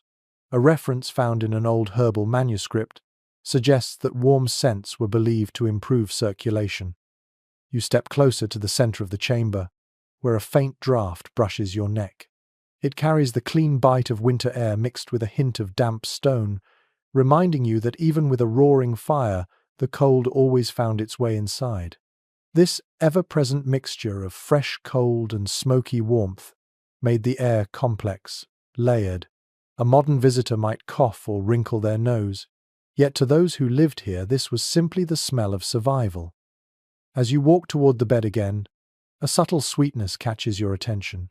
You follow it to a small ceramic bowl sitting on a side table. Inside lie the dried remains of herbs once used to freshen the air. Lavender, rose petals, mint, maybe a pinch of rosemary. Household accounts from high-status residences frequently mention such mixtures, not only for fragrance but also for the belief that certain scents protected sleepers from illness. You crumble a fragment between your fingers. It releases a ghost of its former aroma, soft and soothing, the kind of scent that might calm a restless mind on a bitter night. You lift the bowl slightly and imagine a servant sprinkling herbs around the bed before drawing the curtains closed. The fragrance would have risen slowly, warmed by the king's body heat, blending with the lingering smoke from the hearth. Together they created a unique atmosphere, part comfort, part caution. Medieval physicians often warned that too much smoke weakened the body, yet they recommended burning specific herbs to cleanse the air. Competing beliefs shaped nightly routines, creating a curious balance between pleasure and practicality. A quiet memory recorded in the notebook of a traveling courtier recounts how, on especially cold nights, the room filled with a thick mixture of pine smoke and damp wool. According to his words, it made the room feel alive and breathing, as though the walls themselves exhaled warmth. You imagine the scent hugging the king, clinging to his hair and clothes. Even after morning arrived, the smell would linger on his garments as he walked through the hallways. You turn toward the window slit where a faint pulse of icy air seeps through. The cold outside mixes with the warm interior, creating a swirling current that stirs the scents of the room. Close your eyes for a moment.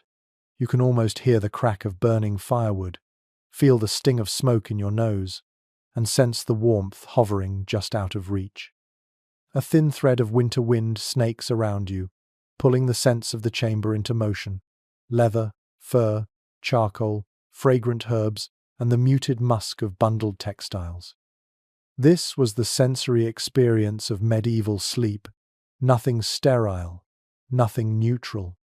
A tapestry of smells that reflected daily life, some comforting, some unpleasant, all inescapable. You walk slowly back toward the bed, letting your fingers skim the familiar fabric. You picture the king breathing deeply within his curtain-enclosed nest, inhaling the mingled odors of warmth and winter. These smells told him he was protected. They also reminded him of the cold lurking beyond the curtains. Your gaze shifts now to the other presence that often filled these chambers at night. People. The king did not always sleep alone. Whether for security, warmth, or companionship, others sometimes shared the space, and their presence added another layer to the nights. You draw a breath and begin to step toward the area where guards or companions once kept quiet. Watch, ready to explore the human company that shaped the king's winter sleep. You drift toward the shadowed end of the chamber, where a long bench sits close to the wall, its surface worn smooth by bodies that spent many nights lingering here. As you approach, you feel the subtle shift of the room's energy, the echo of human presence lingering like a soft imprint in the air. A king, no matter how powerful, did not always sleep alone. In winter especially, warmth and security wove themselves together, and the quiet company of others often shaped the night far more than solitude ever could. You rest your hand on the bench. The cold sinks into your palm instantly. Imagine a guard sitting here hours at a time, his back straight, eyes alert, breath rising in pale clouds when the fire burned low. Some chronicles describe kings whose most trusted guards slept inside their chambers, positioned just far enough from the bed to offer protection, yet close enough to hear any disturbance. Their presence was both a shield and a sacrifice. These men braved the worst of the cold while ensuring that the king slept without fear. You picture one such guard, wrapped in a heavy cloak, trying not to shift too loudly as he fought off drowsiness. The room is dim. The only movement comes from the curtains around the king's bed, swaying gently in a passing draught.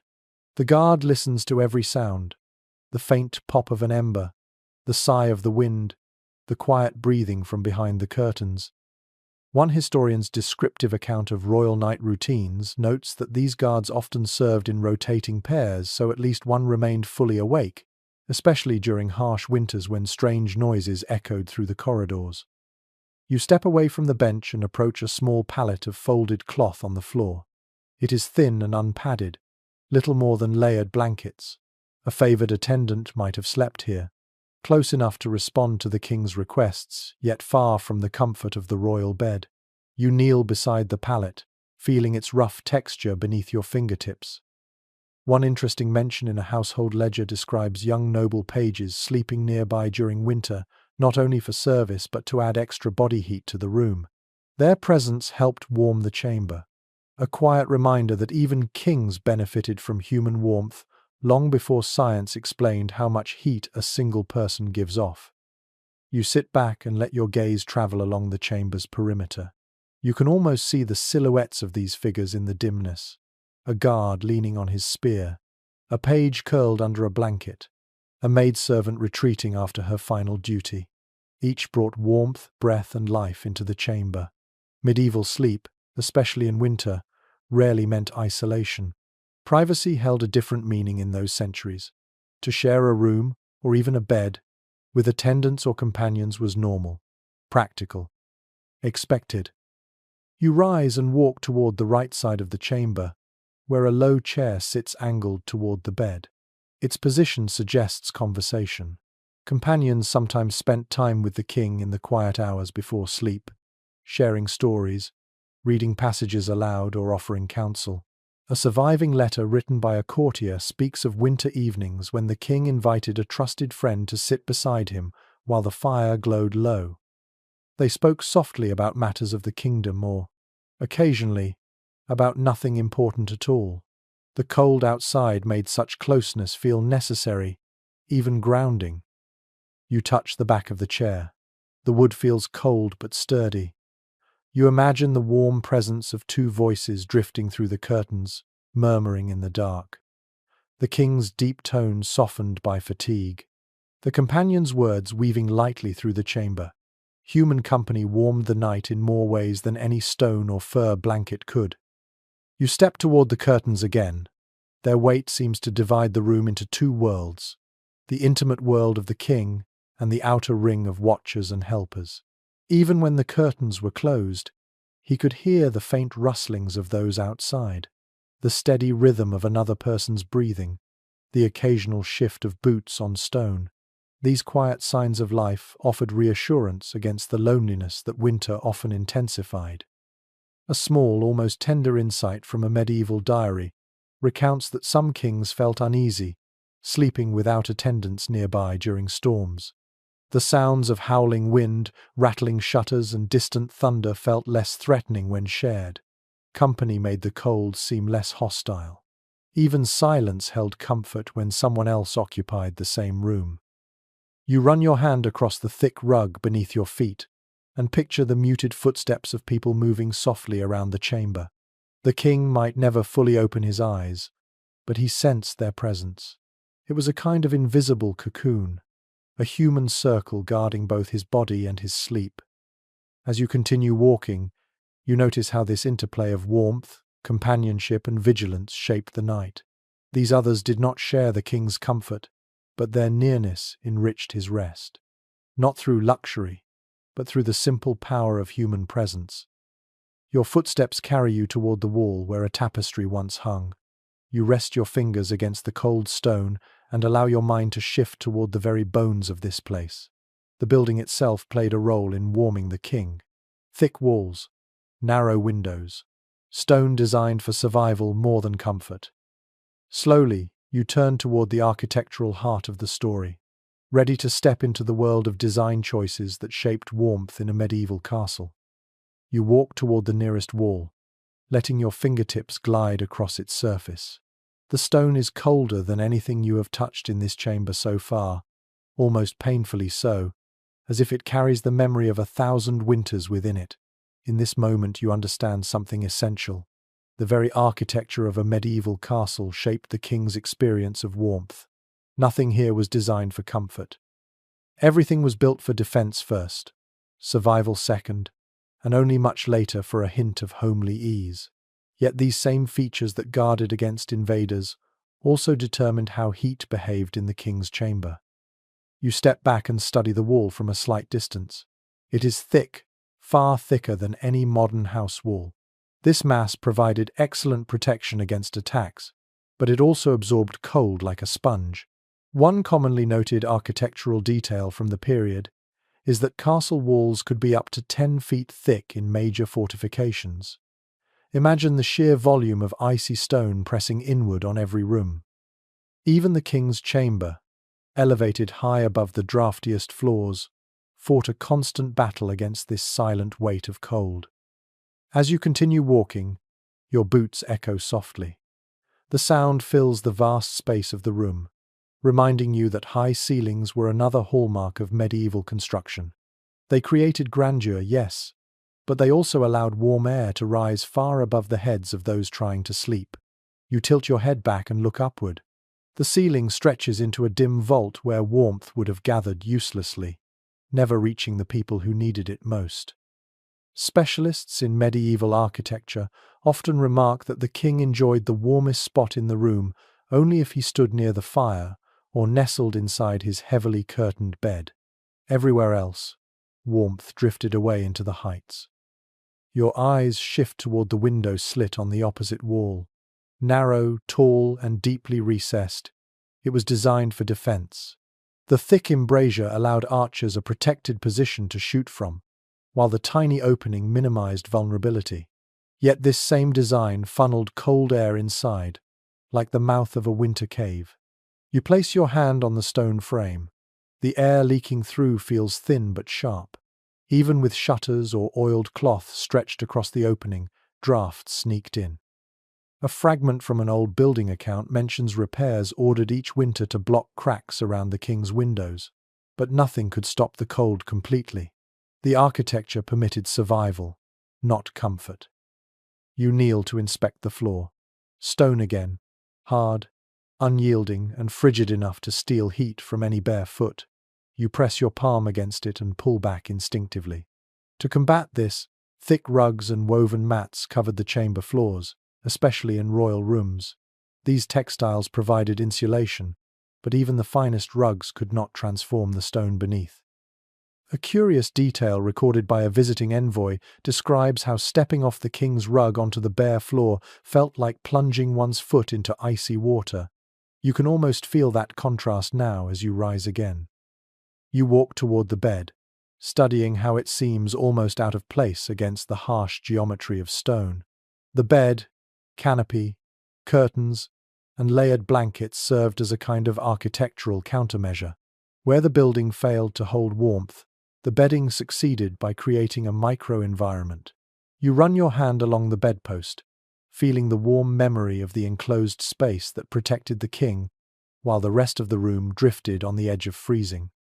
Your steps bring you toward the corner where two massive walls meet. Their thickness creates a hollow, echoing hush, as if even sound struggles to penetrate the stone.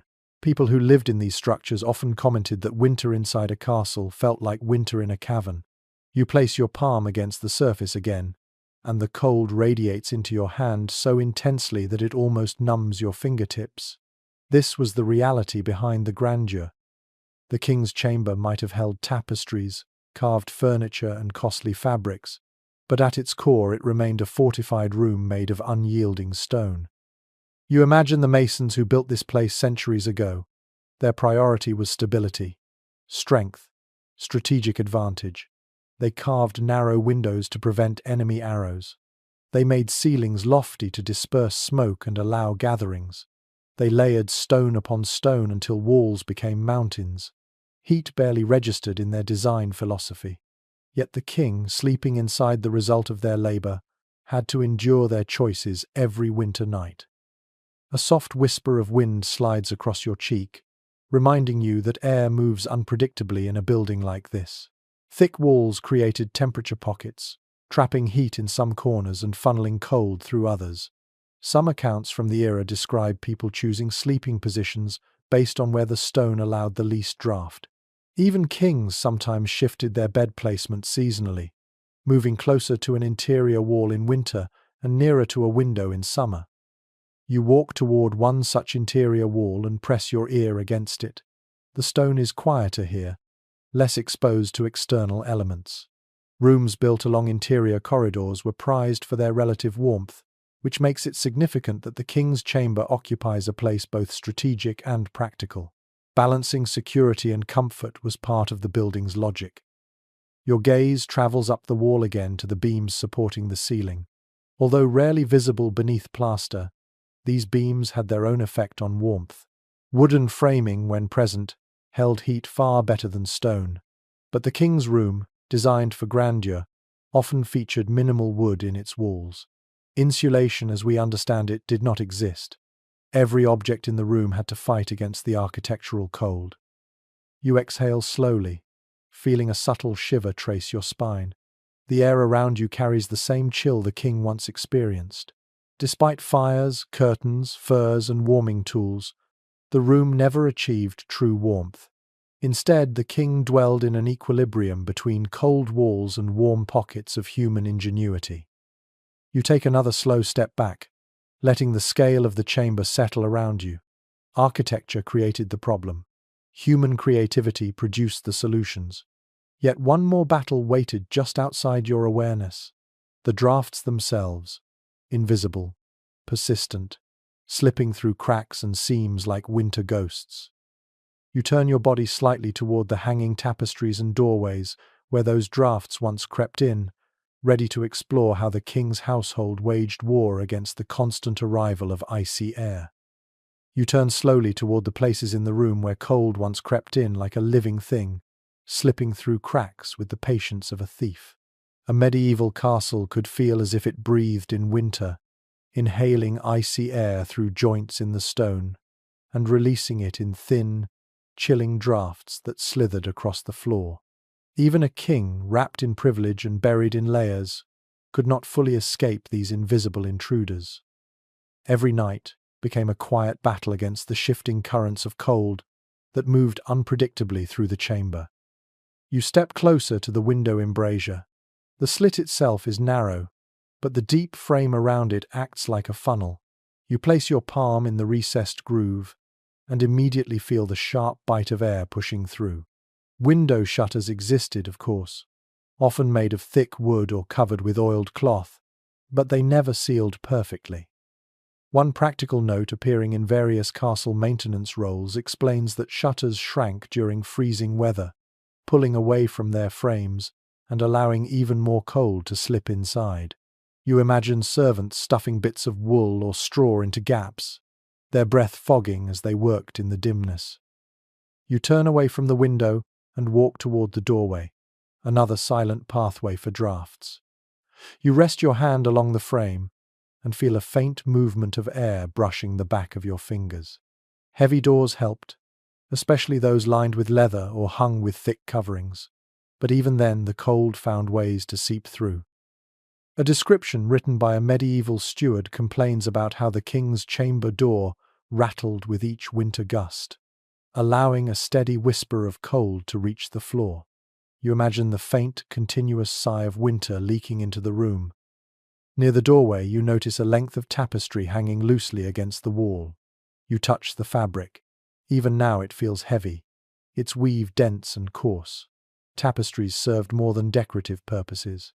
They trapped warm air close to the walls and softened the icy exhale of stone. You lift a corner of the cloth and press your hand behind it. The temperature there is noticeably harsher, as if the wall itself breathes frost. A tapestry allowed the king and his attendants to forget, at least for a moment, how frigid the stone truly was beneath. A fascinating reference from early castle inventories notes that winter tapestries were sometimes swapped out for even heavier versions when cold months arrived. These were lined with wool or backed with leather, creating a substantial barrier. Some were so heavy that it took multiple attendants to hang them. You picture them working in the dim morning light, tugging the massive fabric into place so the king would not feel winter creeping behind his back during the night. You walk further into the chamber, letting your boots skim lightly across the floor. A sudden, almost playful flick of cold air brushes your ankle. You glance downward and realize how drafts often traveled. Low, silent, and persistent. The cold slipped under doors, slid across stone and curled upward like an unseen fog. Thick rugs slowed its advance, but could not stop it. A royal household manual from the 15th century describes placing rolled cloth or fur along the base of doors to block these floor-level gusts. You step toward the threshold and imagine the king's attendants kneeling here each evening, tucking fabric tightly against the gap. You approach one of the bed curtains and stand still for a moment. A slight movement of air rustles the lower hem, showing you precisely why the curtains mattered so much. Even if the room could not be entirely warmed, the bed could be sealed against shifting drafts. A curtain enclosure did not need perfect insulation. It only needed stability, a place where air stood still instead of swirling unpredictably. You slip inside the curtain's shadow for a moment, and the difference is immediate. The air feels quieter, calmer, more obedient. Stepping out again, you notice a small copper pot set near the wall. Its wide rim hints that it once held embers or hot sand, placed strategically to warm the area near troublesome drafts. Some contemporary accounts describe how servants moved these pots throughout the night, chasing cold pockets as they emerged. The idea seems almost theatrical, a quiet dance between servants and winter, both shaping the room's temperature in subtle ways. You lift the pot gently. Its weight is comfortable, its shape well suited for carrying. You imagine a servant padding softly through the chamber, placing heated objects near cold corners, guided not by sight but by touch and instinct. Castles taught people to sense drafts, the way a sailor senses wind shifts. A slight change in air pressure, a faint movement of a curtain hem, a whisper of cold brushing across the wrist. You place the pot back down and step to the center of the room. Here you inhale slowly, trying to feel the air as the king once did. At night, he would have sensed these cold threads moving around him, often without seeing their source. He depended on his attendants, his architecture, and his belongings to hold the cold at bay. But drafts remained persistent companions. They shaped the rhythm of the night. Sometimes they woke him. Sometimes they made him pull the blankets tighter. Sometimes they reminded him, even in the deepest warmth of his bed, that winter was always waiting just outside the curtains. You let that thought settle gently into your mind. Then you turn your attention toward another dimension of winter life inside the castle. Warmth was never just physical or architectural. It carried meaning, influence, symbolism. Cold could be used to exclude. Warmth could be used to reward. As you step away from the drifting air, your path leads naturally into the subtle politics of temperature. You walk slowly toward the center of the chamber again, letting the cold and warmth mingle around your ankles like two invisible forces circling each other. It becomes clear, as you stand in the quiet glow of the fire's memory, that temperature in a medieval castle was never merely a matter of comfort. Warmth carried meaning. Warmth signaled status. Warmth shaped loyalty. Even the king's sleep, cushioned by layers and guarded by curtains, reflected a political landscape where heat itself became an instrument of influence. You pause near the hearth, resting your hand lightly on the cool mantle. The king always stood closest to the fire. That was not simply tradition. It was a visual cue, a reminder that power resided with the one who enjoyed the heat. Several court chronicles describe the unspoken choreography around fires in royal halls. Those favored by the king stood nearer. Those who had fallen out of grace found themselves drifting toward the colder edges of the room, a quiet yet unmistakable signal of their current standing. You imagine courtiers glancing subtly at one another during gatherings, measuring their distance from the flames as carefully as their distance from the king's favor. As you take a step back, the cold immediately reclaims the space where you stood. This contrast between warm and cold was more than a physical sensation. It became a metaphor woven into daily life. One court poet wrote of a rival's misfortune as being left in the shadowed chill of the chamber, a phrase that described both literal frost and political frost in the same breath. You let that double meaning settle into the atmosphere as you glide your fingertips over the stone once more. You place the pot back down and step to the center of the room. Here you inhale slowly, trying to feel the air as the king once did. At night, he would have sensed these cold threads moving around him, often without seeing their source. He depended on his attendants, his architecture, and his belongings to hold the cold at bay. But drafts remained persistent companions. They shaped the rhythm of the night. Sometimes they woke him. Sometimes they made him pull the blankets tighter. To stand nearest the warmth of his private chamber was a privilege, not a basic task. Proximity meant significance.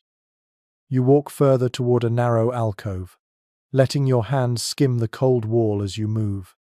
You picture a noble forced to wait there, away from the fire, perhaps due to a recent argument or political misstep. That person would feel the chill creeping into their bones as an unmistakable reminder of their diminished influence. Comfort was not distributed evenly. Temperature became a subtle language spoken through the placement of people within a space. Moving back toward the table where the warming tools remain, you pause beside the metal pan. You imagine a scenario hinted at in a late medieval anecdote. A trusted attendant tasked with warming the king's bedding might be replaced suddenly after falling out of favor.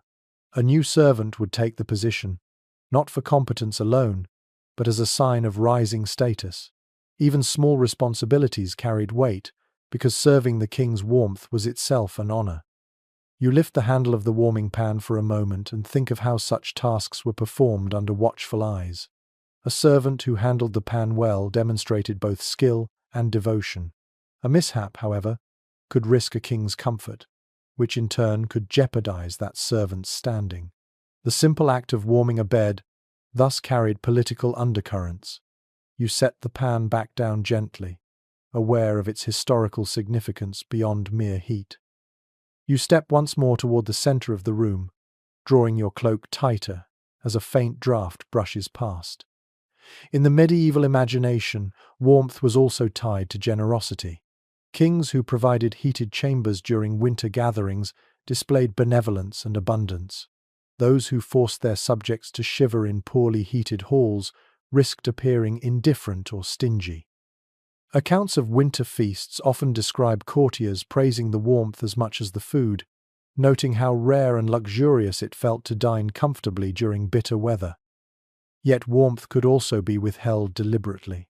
A few diplomatic diaries mention visiting envoys being offered colder rooms when negotiations soured, a quiet gesture meant to unsettle them, to remind them of their dependence on royal hospitality. You picture an ambassador lying awake at night, teeth chattering, wondering whether the chill was accidental or deliberate. In a world without central heating, such gestures carried emotional weight. You turn toward the curtains of the king's bed. Their thick folds represent the ultimate expression of selective warmth. Only one person slept inside that carefully curated cocoon, while others endured the drafts outside. That contrast reinforced the hierarchy of the room. The king's body heat, protected and amplified by layers of cloth and the labor of attendants, symbolized his elevated place in the world. Those who served him, though essential to maintaining that heat, remained outside its circle. You rest your hand on the curtain and let it sway slightly. A soft rustle answers. That sound alone could have carried meaning during the night. If attendants heard the curtains move, they would be ready to assist, proving their loyalty through quick action and enduring cold. A king who pulled his curtains aside could see, even in the dim glow of embers, how his closest servants stood ready. In that moment, warmth, loyalty and hierarchy converged into a single silent tableau. You take one slow step back and let the draft settle against your skin again. The subtle politics of temperature shaped not only the king's surroundings, but also the relationships within his court. Warmth could reward, cold could rebuke, and every winter night reflected this delicate balance without a word being spoken. Yet even in the midst of this social dance, the king's own nightly rituals continued. He had tasks to perform before sleep, routines shaped by necessity, habit, and the persistent chill of winter. You turn your gaze toward the low cabinet holding chamber implements and feel the narrative pulling you toward the king's private bedtime practices. You walk toward the low cabinet near the bed, its wooden surface darkened by age and countless winters. As your fingers skim its edge, you sense the weight of routine that once lived here.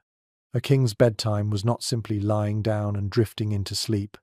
It was a carefully managed sequence of small tasks, each shaped by the cold, by tradition, and by the quiet need to maintain safety and dignity in the long hours of the night. You open the cabinet gently. The hinges give a soft groan, releasing the faint scent of old oil and herbs. Inside rests a collection of objects that tell the story of midnight rituals. At first you see a chamber pot made of glazed ceramic. Its rim is slightly worn, its shape rounded and practical. You lift it with both hands, feeling the cool weight settle against your palms.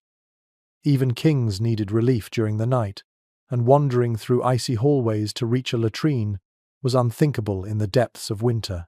This pot was a necessity, always placed close to the bed and emptied at dawn by trusted attendants. You set the pot down carefully and imagine the king waking in the quiet darkness, the air frigid enough to sting his skin, the chamber still except for the soft crackling of dying embers. He would push aside the bed curtains just enough to reach for the pot. The cold that rushed in through the opening would make him move quickly, eager to return to the warm sanctuary of blankets and furs. Period accounts sometimes mention how such nighttime moments were accompanied by a servant shifting discreetly nearby, ready to assist without intruding. The balance between privacy and service was delicate, especially in winter. You reach further inside the cabinet and discover a small candle holder made of bronze. It is fitted with a finger loop and a drip pan, practical in design. You lift it, and the metal feels icy as it touches your skin. Candles were the king's guide in the middle of the night. If he woke uneasy or needed to check the fire, this small flame became both illumination and reassurance. A long tradition in royal households encouraged keeping a candle lit through the night, though only partially shielded to prevent accidents. Some observers from the period even remark on disagreements about whether a flame should burn while the king slept. Safety concerns battled superstition. Some believed the light protected the sleeper from wandering spirits or dark dreams. Others insisted that an open flame so close to heavy drapery was far too dangerous. You place the candle holder on the table beside the bed and imagine the scene. The king wakes to the faint glow of the night candle. The wax has melted into a small pool at its base. Shadows dance along the walls. He listens for sounds outside the chamber. Perhaps a distant howl of wind. Perhaps the muted steps of a guard changing position. Perhaps nothing at all but the soft whisper of cold pressing against the stone. That moment of stillness reveals how fragile warmth truly was in a castle. You inhale slowly, feeling the heaviness of that silence settle around you. Next, you lift a small pouch filled with dried herbs. Its drawstring is frayed, but the faint fragrance still rises when you squeeze the cloth. These herbs were steeped in warm wine or water and offered to the king before sleep. A calming drink eased the chill in his chest and helped quiet an anxious mind. One recorded observation from a royal physician describes brewing a concoction of warmed honey, wine, and ground herbs to steady the king's breathing during bitter winter nights. You imagine the king sipping from a cup while seated on the edge of the bed, the steam rising into his face, the warmth spreading through his body in slow waves. You set the herb pouch aside and draw out a soft cloth folded neatly beneath it. This cloth once served as a towel to wipe the king's face or hands after washing. Cold water in winter was harsh, sharp enough to make fingers ache, so warm water was brought up in small pitchers whenever possible. Many households kept a basin near the bed for quick nighttime refreshment. You run your fingers along the fabric and imagine the king dipping his hands into the warmed water, sighing quietly as the heat soothed his stiff joints. Your gaze shifts toward the fireplace where only faint traces of ash remain. You imagine the king just before lying down for the night, stepping toward the hearth, stretching his hands toward the glow, and feeling the fire's last breath of warmth against his face. A courtier's diary from centuries ago describes this moment as almost ceremonial, a final gathering of heat to carry into the heavy blankets. Afterward, attendants would bank the fire, pushing embers together to keep them smoldering through the night. The glow provided comfort and a sense of vigilance, though sometimes the room smelled sharply of dying flame. As you walk back to the bed, you lift the corner of the curtain and slip into the enclosed space. The air feels denser here, more private. You sit on the edge of the mattress and picture the king settling himself into this confined warmth. He would adjust his pillows, pull the blankets close, and tuck his feet near whichever warming device had been placed for him. Before closing the curtains fully, he might glance toward the darkened corners of the room to ensure the guards were present, their silhouettes faint but steady. You imagine one last task the king often performed. He listened, for sounds of the castle settling, for gusts of wind striking the shutters, for the drip of melting snow somewhere deep in the roof beams, for footsteps belonging to guards patrolling the corridors, sound-shaped medieval nights as much as cold did. It reassured, it warned, it kept the king attuned to the living presence of his household. A note from a chronicler describes a king who claimed he slept better when he heard whispered movement outside his bed curtains because it reminded him that he was protected. You lean back slightly, letting the curtains sway against your shoulder. Winter nights in a castle were long, and rituals helped anchor the mind. The chamber pot near the bed, the candle holder within reach, the warm drink, the basin, the guard's quiet breathing in the shadows. Each small action prepared the king not only for sleep, but for surrendering control in a world where cold, illness, and danger hid in the dark. You slip back out of the curtains and stand tall, feeling your muscles tighten slightly from the room's chill. Your thoughts drift toward another dimension of royal life in winter, one that carried its own challenges. Kings often traveled, even in the coldest months, and they took warmth with them in portable forms. Their bedding, stones, tools, and nightwear all had to follow wherever duty required them to sleep. You turn your gaze toward the door as though preparing for a journey, ready to explore the portable winter gear that accompanied a king on the road. You walk toward the heavy wooden door of the chamber, its iron hinges cold and still, and as you rest your palm against it, you imagine the moment when the king would leave this room in the dead of winter. Travel was not optional for a medieval monarch. Even in harsh weather, he rode out to inspect lands, attend councils, answer crises, or retreat to warmer estates. And every journey brought with it the question that now settles across your senses. How did he carry warmth with him into the unpredictable cold beyond these walls?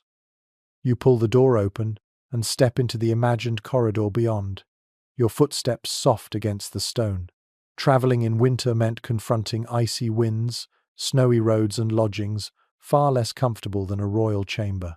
So the king relied on portable winter gear, items packed carefully by attendants who understood how fragile warmth could be on the road. As you trace your hand along the wall, you picture a procession of servants moving briskly through the castle halls, arms loaded with bedding rolls, fur bundles, and small heating tools. You stop beside a wooden bench where travelers once prepared. One detail preserved in royal inventories notes the presence of thick travel quilts, sometimes stuffed with raw wool in uneven clumps that trapped heat exceptionally well. You unfold an imagined version of one such quilt, its weight settling heavily across your arms.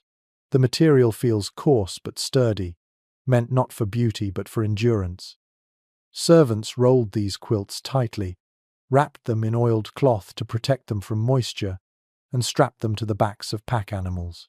When the king arrived at an unfamiliar lodging, the first task was to unroll these quilts and shake the travel dust from them, restoring their thickness before layering them onto a cold bed. You imagine yourself kneeling beside a wooden chest that has been carried along the journey. You lift the lid and discover a portable mattress, thinner than the one at home but surprisingly dense. It is stuffed with feathers or wool, its surface quilted in tight patterns to prevent shifting during travel. One travel record from a royal household mentions that these mattresses were rolled around poles to keep their shape and protect their stuffing. You run your hands along the imagined stitching, sensing how much effort went into creating something that might only be used for a handful of nights on the road. You rise again and move further into the corridor, imagining the bustle of departure. Footmen carry bundles of fire-starting materials. Another group handles wooden frames that hold heated stones. Portable stoves known as braziers accompany the caravan. You picture a small brazier now, its metal body thick enough to withstand travel. When you lift it, you sense its potential. These small containers held burning coals during stops, offering warmth in places where fires could not be built safely or quickly. A travel diary from a nobleman notes that such braziers allowed riders to warm their hands and faces during short rests in open country. You step into a larger imagined space, a kind of staging hall where horses once stood saddled and ready. Servants draped heavy cloaks across the king's saddle, each lined with fur and designed to wrap around both rider and mount. Some of these cloaks were so large they resembled moving tents when the king rode through snow. You lift one of these cloaks now, its incredible weight tugging at your shoulders. Beneath its folds, warmth could gather and stay close, even during long hours in freezing air. Accounts from the period mention that kings often travelled with several cloaks, each suited to a different level of cold. You notice a pair of leather saddlebags hanging against the wall. They hold more than basic supplies. Inside one, you find a small pouch of crushed herbs meant to be burned for warmth or comfort along the way. Inside, another lies a rolled fur wrap, soft and slightly scented. These wraps were placed around the king's legs or shoulders during travel. They acted like portable versions of the bedding he relied on at home. You imagine the king settling into a lodging after a long day's journey and sighing at the relief of familiar textures wrapped around him once more. You move toward another corner where stacks of wooden boxes once rested. You lift the lid of a smaller one and find inside an assortment of tools: a compact warming pan, a set of carefully wrapped stones, a small lamp, and a cloth-lined pouch for carrying coal. These were practical companions, each one designed to bridge the gap between unfamiliar lodgings and the comfort of home.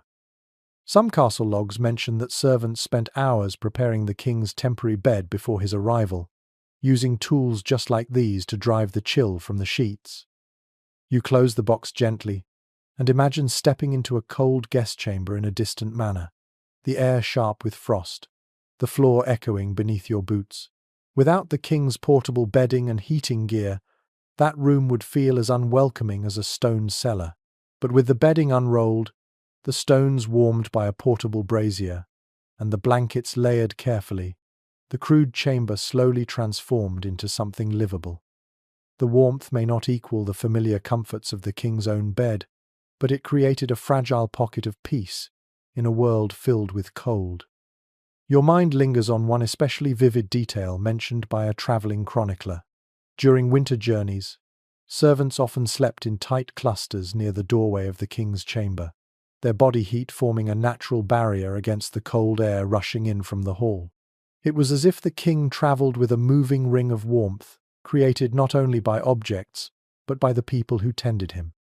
You step back, letting the imagined scene fade gently. The door before you leads to the world beyond the castle, where portable bedding and travelling braziers became the king's shield against winter's unpredictable reach. But now your attention shifts towards something more intimate and curious. Warmth was not merely physical in the medieval imagination. It could be medicinal, protective, even magical.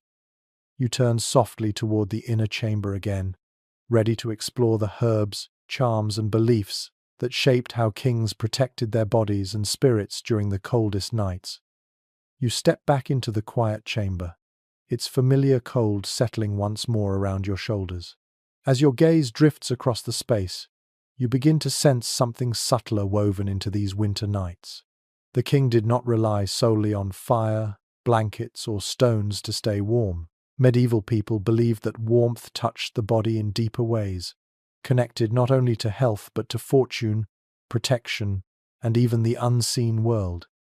Inside this chamber, winter comfort lived in the overlap between medicine, superstition, and gentle ritual. You move toward a narrow wooden table positioned near the bed. On its surface lie small pouches, wooden boxes, and a handful of dried herbs scattered like forgotten fragments of a winter routine. You pick up one pouch first. It crackles softly between your fingers. Inside you find crushed rosemary, mint, and fennel. These herbs were not chosen for flavor alone. Medieval physicians believed certain plants encouraged circulation, eased shivering, or prevented the buildup of harmful cold humors in the body. You lift the pouch to your nose. Even now, a faint whisper of their scent remains, sharp and comforting. You set the pouch down and reach for a small wooden bowl beside it. Within the bowl rests a mixture of dried ginger slices and cinnamon bark, A physician's record from the period describes how spiced wine or warm tonic was prepared for the king before bed, believed to heat the blood from within. You imagine the king sitting at the edge of his bed, hands wrapped around a steaming cup, feeling the warmth travel slowly from throat to chest. Whether the drink truly improved his body temperature or simply soothed his spirit scarcely mattered. The ritual itself provided relief in the coldest hours. Your fingers brush the edge of another container, this one carved with swirling patterns. When you lift its lid, you find a bundle of small charms, a carved bone token, a smooth bead of amber, and a strip of parchment inscribed with faded lines. Some medieval kings embraced charms openly, while others kept them tucked away with quiet practicality. The belief that certain objects repelled the harm brought by cold nights was common. Amber, for example, was thought to retain warmth and guard against illness. A curious mention in a royal attendant's notes describes heating an amber bead briefly by the fire before placing it inside the king's nightcap, as though the stone's warmth could travel into his dreams. You tuck the charm back into its box and draw out a folded piece of cloth. When you unfold it, you find dried lavender tied into the shape of a tiny bundle. Lavender symbolized calm, and its fragrance was believed to ease restless spirits. Medieval sleepers often kept such bundles beneath their pillows. You hold it close, imagining the soft aroma filling the enclosed bed, blending with smoke and wool, helping the king drift toward sleep. You walk toward a small stand where several flasks once sat. These flasks held warming balms. You lift one now, feeling the cool smoothness of its clay. Inside would have been a mixture of animal fat and warming herbs like mustard seed or sage.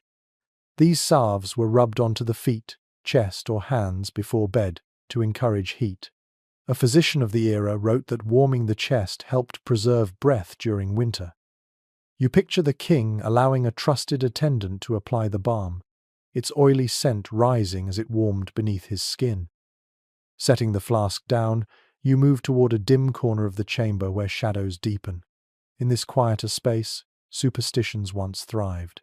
Some kings asked for protective symbols to be drawn near the bed during severe storms. A faint trace of chalk on a stone might mark where a charm was once placed to ward off harmful night winds. Stories passed quietly between servants suggested that certain breezes carried illness or ill fortune, especially during deep winter. Whether or not the king fully believed such ideas, he tolerated these rituals because they brought comfort to those who served him. You rest your hand against the stone and close your eyes. Imagine a winter night when the cold outside roars against the castle walls. The fire crackles only faintly. The bed curtains sway just enough to remind the king that drafts are searching for weaknesses. In such a moment, the presence of charms, herbs, and medicinal balms provided psychological warmth as powerful as physical heat. A king needed not only protection for his body, but also reassurance for his spirit. You open your eyes and turn back toward the table. A handful of dried juniper berries lies beside a cracked mortar. These berries were sometimes burned to scent the chamber. Some specialists point out ongoing debates about whether the practice was meant for air purification or spiritual protection. Perhaps it was both. When you crush a few berries between your fingers, a bright, resinous aroma escapes, sharp enough to cut through the heaviness of smoke and wool. The scent must have carried a sense of cleansing, as though the room itself inhaled something fresh for the first time in hours. You move slowly along the chamber, letting your hands trail over objects that bridge the line between medicine and magic. A bead warmed by the fire, a herb bundle placed beneath a pillow, a ritual marking hidden near a bedpost. These gestures remind you that medieval people navigated winter not as a purely physical challenge, but as a spiritual one too. Cold could weaken the body, but fear, loneliness, and superstition could weaken the mind. The king's nightly routines acknowledged both. You pause beside the bed once more. The curtains hang quietly, touched only by the occasional draught. Behind them lies a man surrounded by furs, blankets, heated stones, and layers of cloth.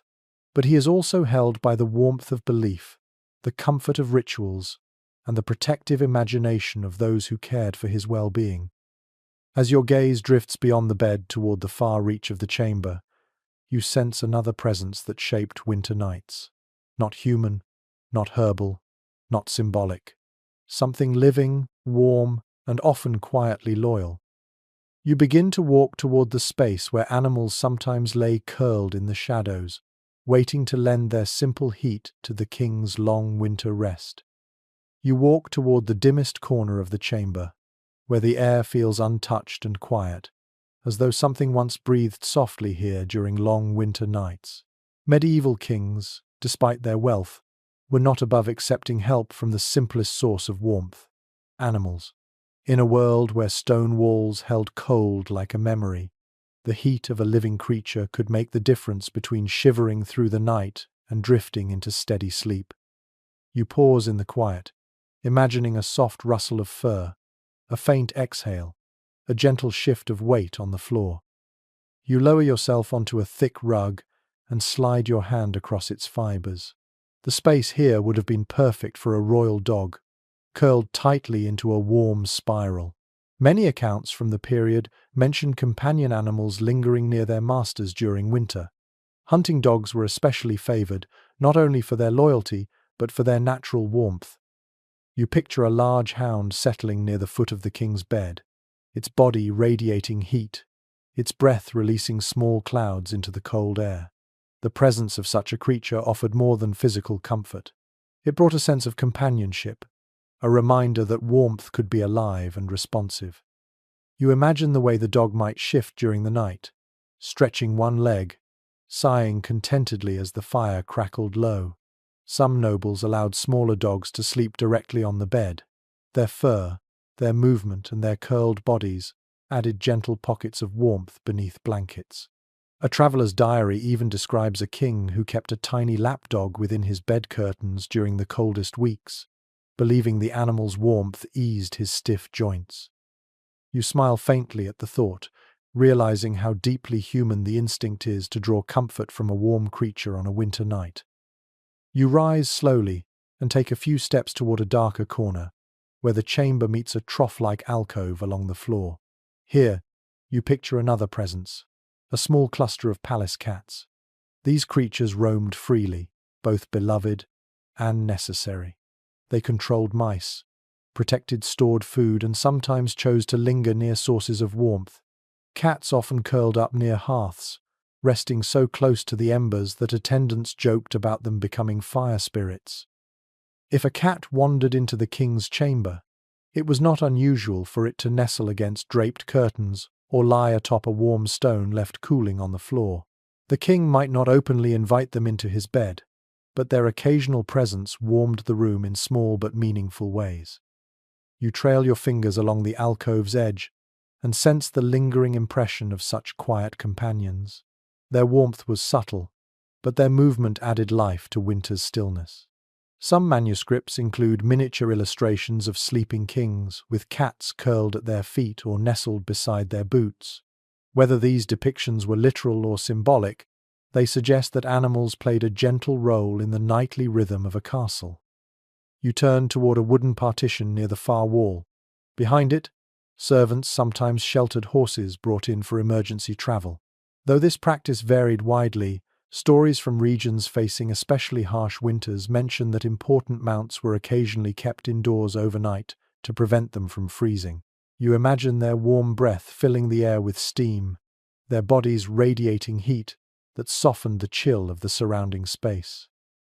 A horse's presence inside the king's chamber would have been rare, but in certain war camps or temporary palace setups, it happened out of necessity.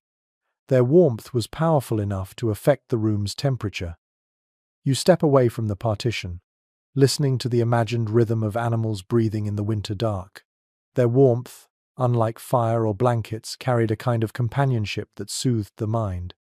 A living creature pauses beside the bed, shifts position, and the king knows he is not alone with the cold. One chronicler recorded a moment when a royal hound, sensing a particularly frigid night, climbed onto the fur blankets uninvited. Instead of being scolded, it was allowed to stay because its body heat offered immediate comfort. The detail feels tender, a small victory against the winter. You walk back toward the middle of the chamber and place your hand on the rug once more.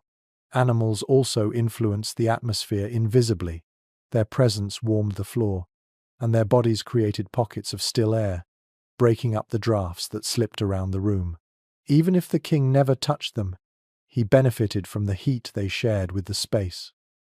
You lift your eyes toward the bed curtains, imagining the faint sounds that filtered through them, a soft scratch, a muffled thump, the quiet breathing of a dog settling down.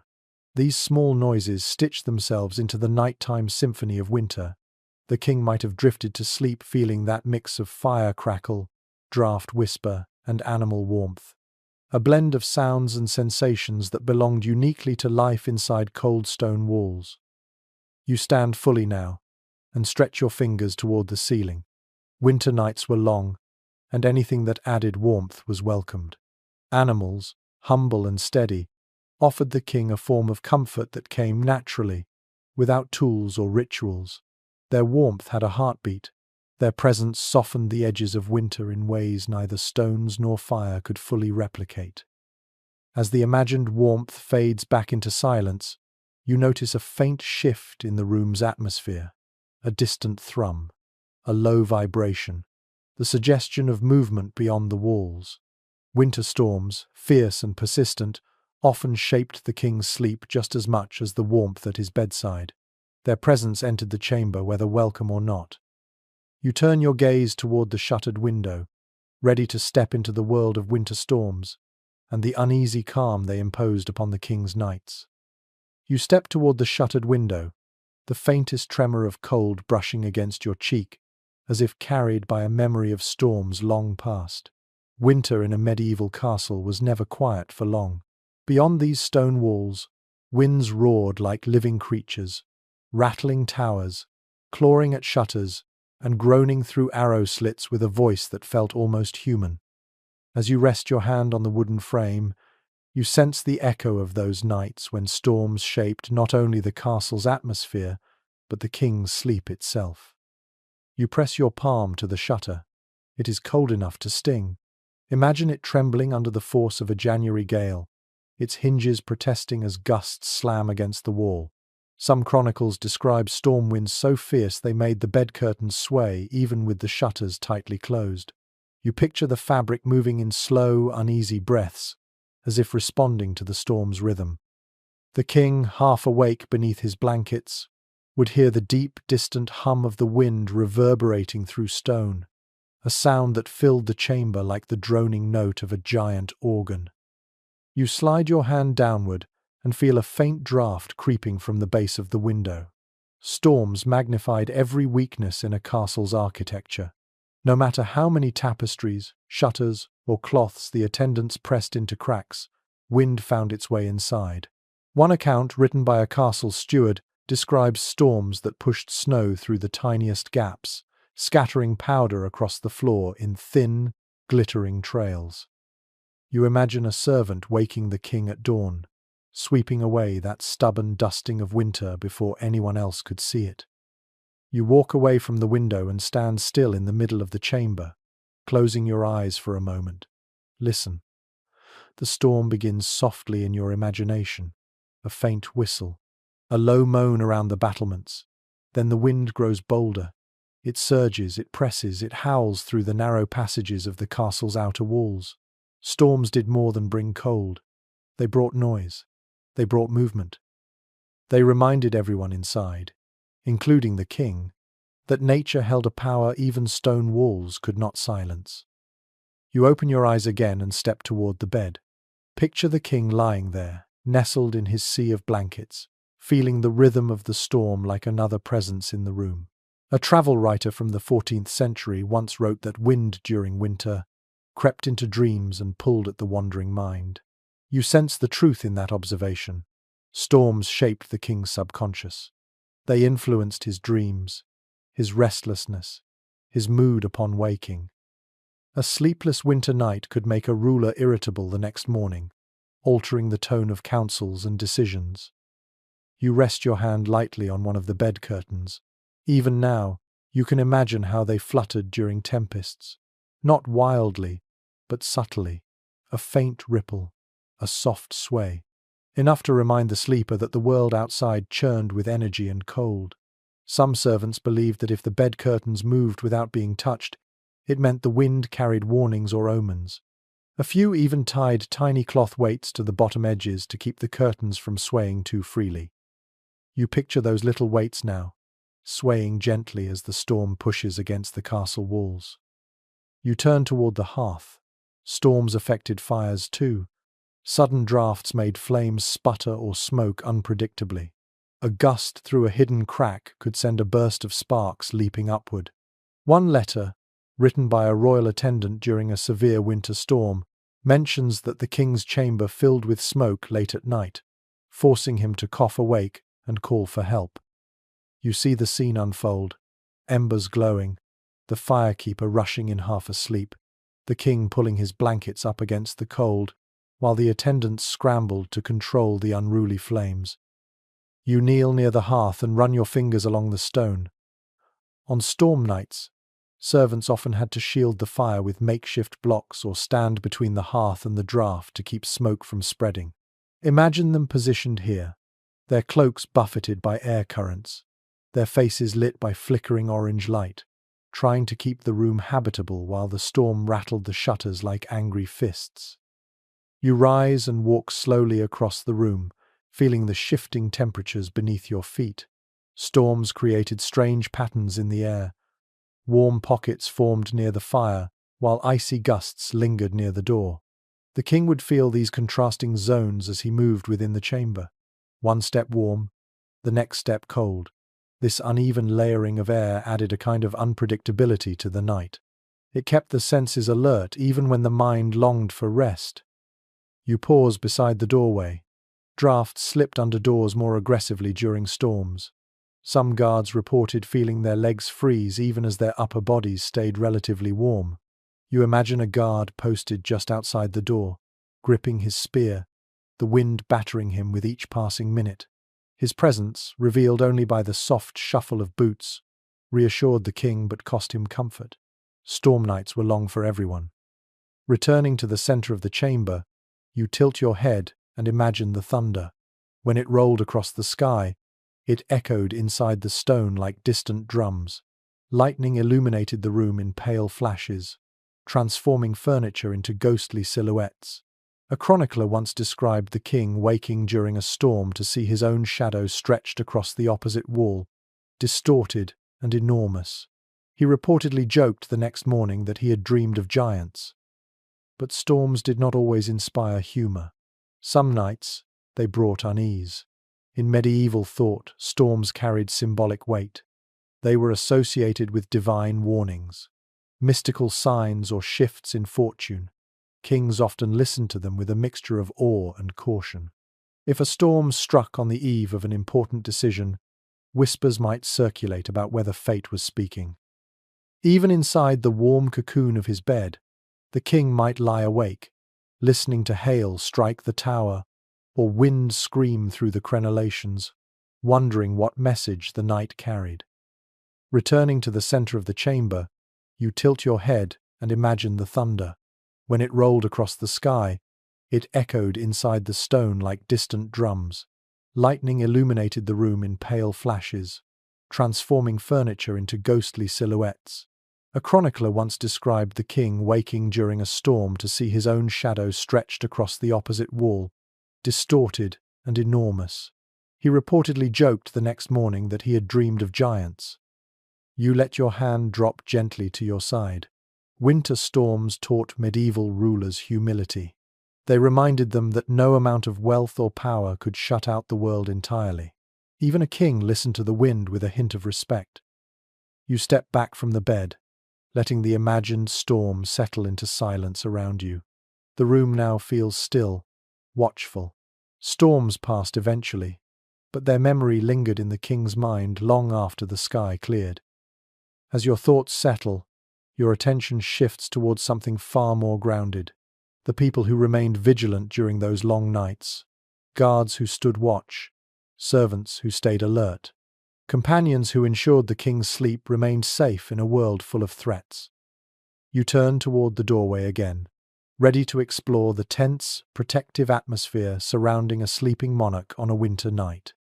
You move slowly toward the chamber doorway, where the shadows thicken and the cold settles differently, as though the air here remembers the weight of vigilance. A king never slept unguarded, not even during the gentlest nights of summer, and certainly not during the ruthless depths of winter. The cold was harsh, yes, but danger was harsher. Beyond these curtains, beyond the circle of warmth around the bed, an entire world of watchfulness unfolded every night. You pause near the heavy door, resting your palm against the grain. It feels rigid, biting with chill, the way old wood stiffens when winter presses against it. Imagine this door closed firmly at night, its latch secured, its edges lined with rolled cloth to block the draught. But even in this sealed state, you sense the presence of the people who once stood just beyond it. Guards, attendants, watchmen, their duty never slept. You step back and picture a guard positioned here, wrapped in a layered cloak, gripping his spear with hands numbed by cold. His breath would rise in quiet white puffs each time he exhaled. He would shift his weight occasionally, perhaps rolling his shoulders to keep from stiffening. A guard's responsibility was absolute. Listen for the slightest sound, watch for any movement in the corridor, and protect the king even if his own teeth chattered. A record kept by a royal marshal explains that guard rotations sped up during winter because the cold weakened alertness. No one could endure hours in near-freezing corridors without relief. You turn your head, imagining the muffled footsteps of another guard approaching to take over the position. The two exchange only a whispered greeting, voices low enough not to disturb the king. One steps away gratefully, boots tapping lightly on stone. The other slides into place with a hand brushing the wall, grounding himself in the cold, the dark, and the weight of responsibility. Moving deeper into the chamber again, you glance toward a small bench where an attendant might have sat inside the room itself, just far enough from the bed to maintain decorum, yet close enough to respond instantly. His presence was a quiet anchor against the uncertainties of the night. If the king stirred, coughed, or called in the darkness, this attendant would rise immediately. A surviving letter from a court servant describes how he learned to read the king's breathing, knowing whether to remain still or approach with quiet steps. You approach that imagined bench now and rest your hand along its edge. The wood feels cold, but you picture the warmth of a person sitting there, boots tucked beneath him, cloak wrapped tightly, fingers interlaced for warmth. He listens not only for the king but for any sign of trouble. Unfamiliar footsteps outside, a latch shifting, or the distant clatter of armor echoing up the stairway. Even the crack of firewood collapsing in the hearth could make him glance upward, trained to distinguish harmless sounds from those that demanded action. You walk toward the center of the room, letting your gaze drift to the fire's remains. A dying fire was both an inconvenience and a risk. Too little flame, and the room grew dangerously cold. Too much flame, and sparks threatened the bed curtains. Guards and attendants monitoring the fire stood watch with caution, ready to bank embers or adjust logs with controlled precision. One detailed account from a castle's winter logbook describes the process of banking the fire as a nightly ritual of judgment, because the wrong choice could either fill the room with smoke or allow the temperature to plummet. You kneel for a moment near the hearth, imagining the attendant warming his chilled fingers briefly before stepping back into position. He would not linger. Guards did not have the luxury of comfort. The cold was part of their duty, a constant test of endurance. Their bodies stood between the king and the dangers of the night.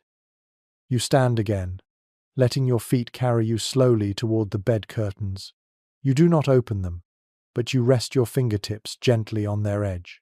Imagine the king inside, drifting somewhere between sleep and awareness, trusting implicitly that the people outside these curtains remain vigilant. That trust was heavy. It rested on loyalty, fear, reward, and a lifetime of training. A disloyal guard could end a kingdom in a heartbeat. A faithful one became an invisible guardian, enduring the cold without complaint. In some courts, the king's personal guard slept in an adjoining chamber with the door open, allowing them to rush in if needed. Other times, guards were stationed along the staircase leading up to the royal floor, spaced at intervals, each responsible for a section. You imagine these men standing like silent markers of protection, forming a human chain between the king and the outside world. But guarding the king did not rely solely on human presence. The room itself carried signs of protection.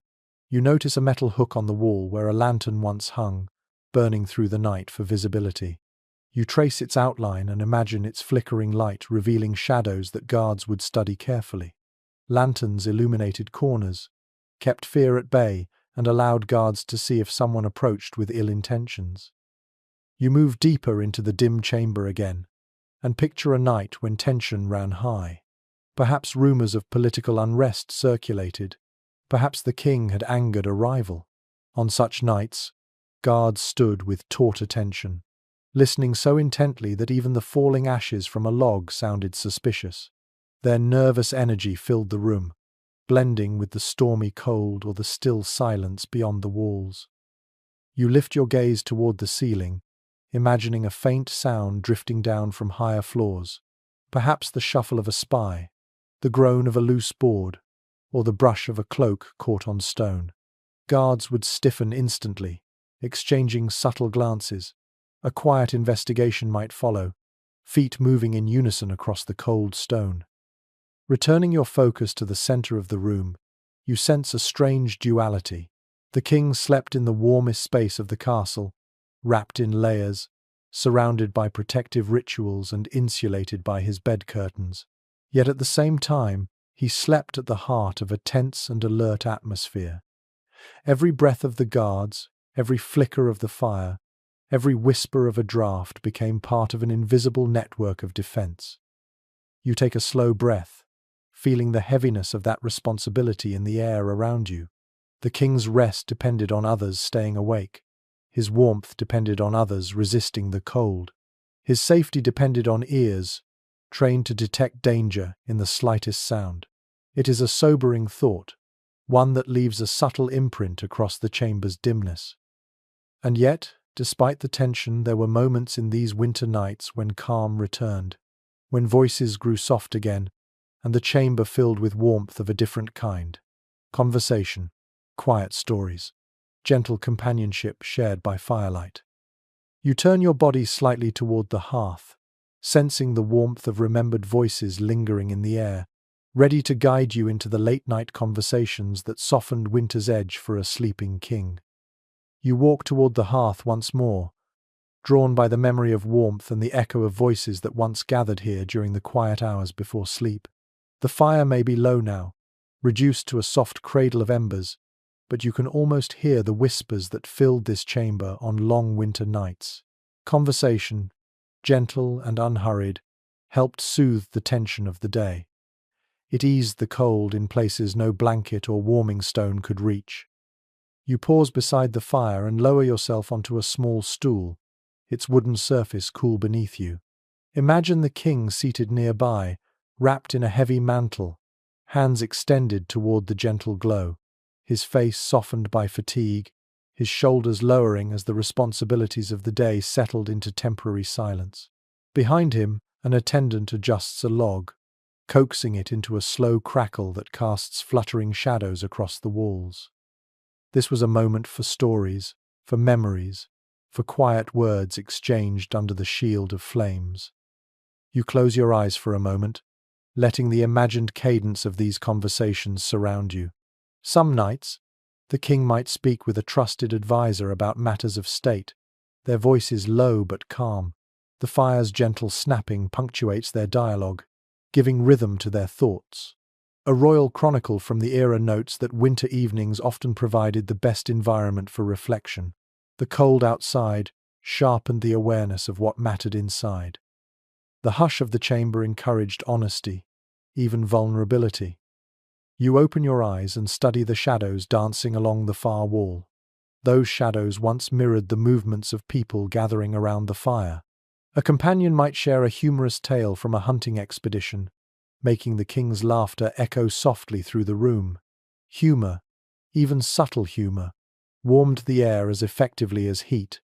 One preserved anecdote describes a king laughing so freely at a bedtime story that even the guards outside the door smiled through their shivering. You rise from the stool and move toward a small table positioned near the bed. On it sits a carved cup. You pick it up gently, feeling its cool surface. The king may have held this cup hours earlier, drinking warm, spiced wine as he listened to a story or offered one of his own. Drinks eased tongues and softened the barrier between ruler and companion. Some attendants recorded how these quiet conversations revealed a more human side of the monarch, glimpses rarely seen during formal daylight hours. Setting the cup down, you turn toward a cushioned chair situated slightly away from the bed. It seems perfectly placed for someone invited to linger but not intrude.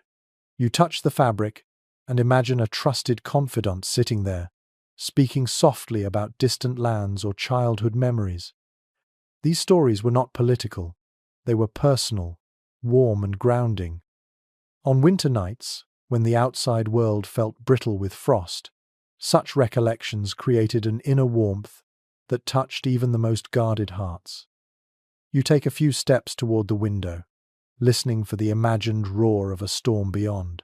When winds raged against the castle walls, the king and his companions sometimes spoke of old battles or ancient legends.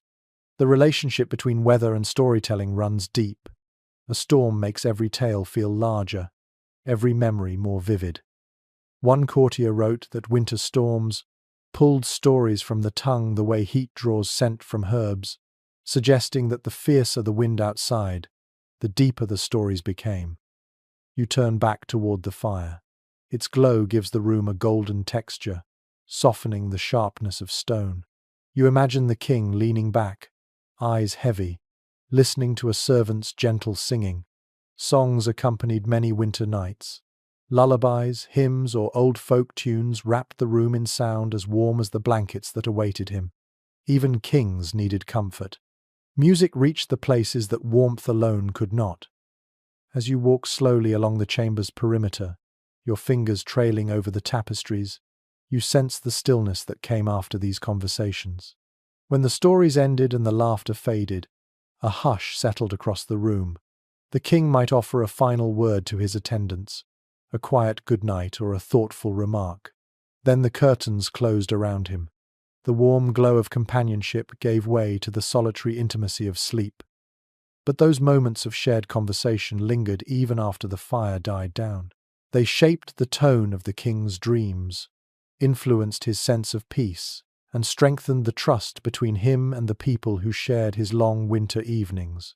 Words spoken beside the fire became part of the chamber's very air, settling into its stones like the fading scent of herbs. You pause in the center of the room and take a slow breath. The chamber feels fuller now, as though the faint, imagined voices of past winter nights still ripple in the air.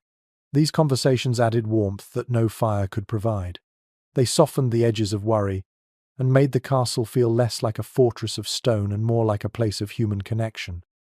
But warmth in a medieval castle was never guaranteed. No matter how carefully the king was tended, how many blankets were piled upon him, or how lively the stories at the hearth became, there were nights when the cold overwhelmed all efforts, nights when even kings felt winter's bite. You turn gently toward the far, darker side of the chamber, ready to step into the moments when warmth failed and winter won. You move toward the darkest reach of the chamber, where even the ghost of the fire's warmth cannot stretch. Here, the air grows sharper, almost metallic against your skin. This corner carries the memory of nights when every effort failed, when the cold pushed through layers of stone and fabric with a relentlessness that humbled even those wrapped in royal power. No amount of fur, no collection of warming stones, no attentive servant could always keep winter at bay. Sometimes, the cold won. You pause beside the window recess, running your fingertips along the deep groove cut into the wall. It feels colder than before, as if the stone itself stores the memory of the harshest winters. Imagine a night when the wind outside screamed without pause. Snow fell in thick sheeting waves, and the temperature plummeted with punishing speed. Even the king's best tapestries could not fully silence the draught. One surviving castle account mentions a winter so brutal that frost formed along the inside edges of window frames, sparkling faintly in the lamplight like cruel decorations. You picture an attendant touching that frost with the tip of a finger, then quickly pulling back, startled by the bite. You step nearer to the bed, feeling the uneven temperature of the room, a warm pocket near the hearth, a cold ribbon of air near the door, a strange stillness near the far wall. On the worst nights, these contrasting zones became more pronounced. Even within the enclosure of curtains, warmth sometimes thinned too quickly. A few historical letters describe kings waking with stiff fingers or feet, despite the mountain of blankets piled on them. One writer recalls the king joking that the only thing colder than the stone walls was his own nose upon waking. You move closer to the hearth. Even now you sense how a fire's struggle could shape an entire night. On mild evenings, logs burned evenly and softly, filling the room with a steady, soothing comfort. But in bitter cold, wood burned faster, split unpredictably, or hissed with moisture trapped deep inside. A small gust sneaking down the chimney might send a spray of sparks into the room or, worse, cause the flame to collapse entirely. A court steward's notes describe a particularly harsh winter evening when the king ordered extra firewood brought to the chamber every 2 hours. Still, the heat evaporated into the vastness of the room almost as soon as it formed. You kneel beside the hearth and press your palm near where the embers would have been. The faint warmth seems fragile, easily overwhelmed. You imagine the fire dimming to nothing in the middle of the night, leaving only the cold glow of dying coals and the sharp scent of wet ash.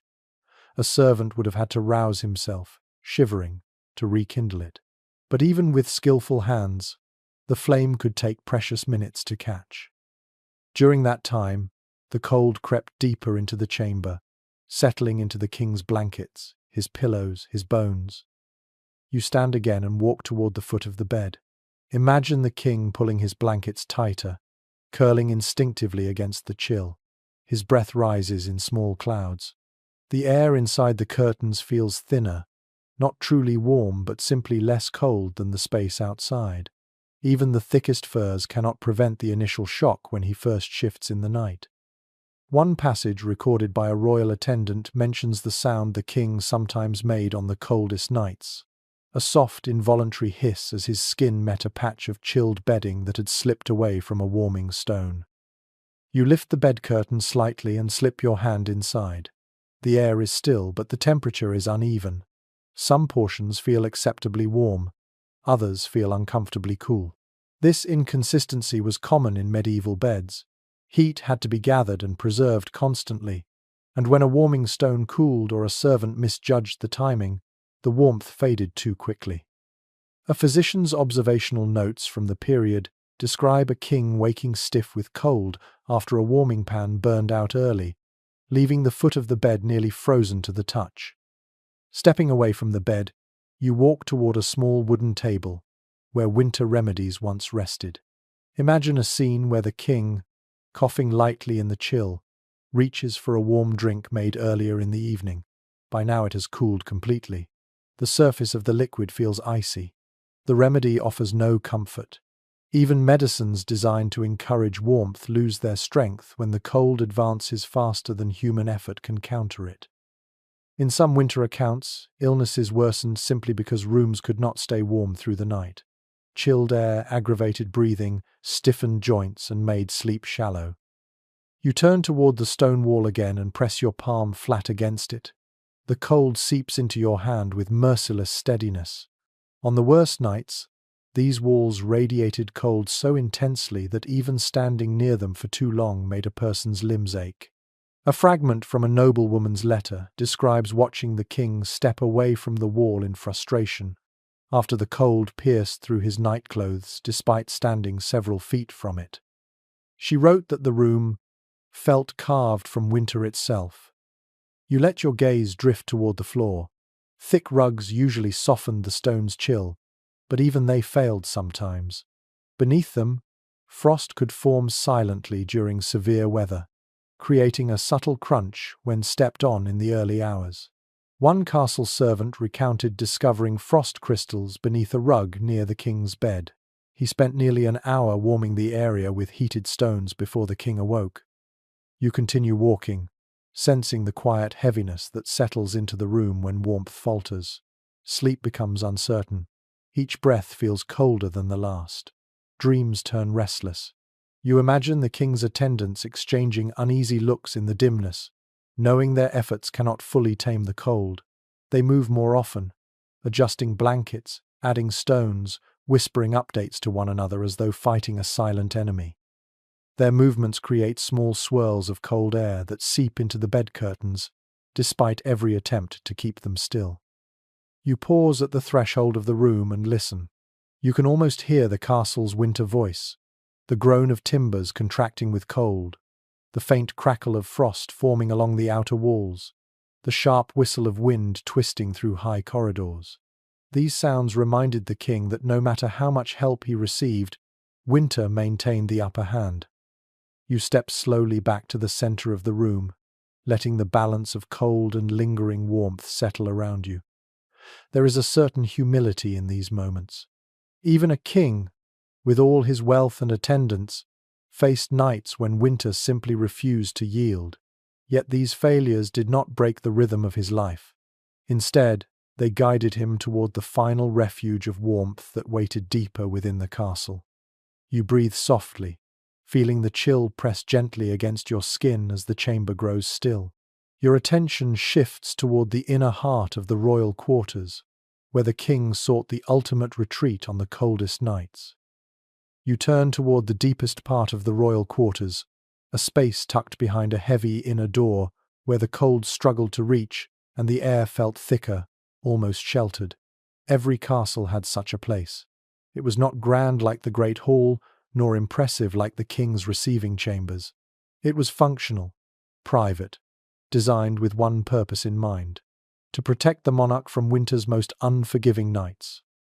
You walk slowly toward this imagined sanctuary, feeling the temperature shift as though you are stepping further into the castle's warmest heartbeat. You reach the inner doorway and rest your palm against it. The wood is smoother than the outer door, worn by years of hands passing through. You imagine the king retreating here after a night when even the main chamber proved too cold. He would rise from his bed, wrap himself in a heavy cloak, and move with quiet steps into this hidden refuge. Only a few attendants would follow him, carrying warming stones, furs, and a small lantern. Their breath showed visibly in the dimness, but the chill felt different here, less biting, more contained. You step through the doorway and enter the king's inner retreat. In your mind, the walls are lined with thick hangings that reach from ceiling to floor, overlapping slightly so no crack remains exposed. The fabric absorbs the cold, muffles the outside noise, and holds warmth like a deep breath. You approach one tapestry and press your hand lightly against it. Beneath your palm, you sense the faint warmth of wool tightly woven. These hangings were softer, denser, and far more expensive than those in the outer chamber. Some were lined with fur, some were doubled. Their purpose was not decoration but insulation. You move toward the hearth at the far end of the room. It is smaller than the main chamber's fireplace, but expertly crafted to radiate heat efficiently. Its stones are closer together, forming a snug cradle around the flames. You kneel beside the hearth and imagine a fire burning low but steady, its warmth spreading evenly rather than shooting upward and disappearing into high ceilings. A royal accounts ledger describes how this inner hearth was stocked with seasoned wood, carefully chosen for dryness and consistency. The goal was an uninterrupted burn, with minimal smoke and maximum heat. You lift a log, feeling its weight. Even in your imagination, you can tell someone selected it with care. As you stand, your attention shifts to a low wooden platform at the center of the room. On it sits a smaller bed, far less ornate than the grand bed in the main chamber. It is closer to the floor, surrounded by thick rugs, and protected on all sides by layered curtains. You approach it slowly. This bed was not meant for show. It was built for survival. The king came here when cold storms grew unbearable, or when sickness made him crave a tighter, warmer space. You lift the edge of the blanket and feel its heaviness, the way it falls like a warm wave across your skin.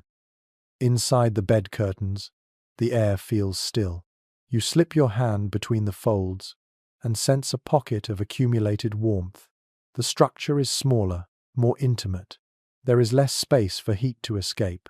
The blankets are thicker here, the furs more luxurious, the pillows arranged to cradle the body. A detailed note from a royal household inventory describes winter bedding reserved specifically for this inner retreat. Furs from lynx, beaver or fox were preferred, prized for their ability to hold heat even when temperatures plunged sharply. You place a warming stone on the mattress. In your imagination, it has just been wrapped in fresh cloth, still radiating heat. The stone sinks slightly into the bedding, releasing a slow, comforting warmth that spreads across the blanket.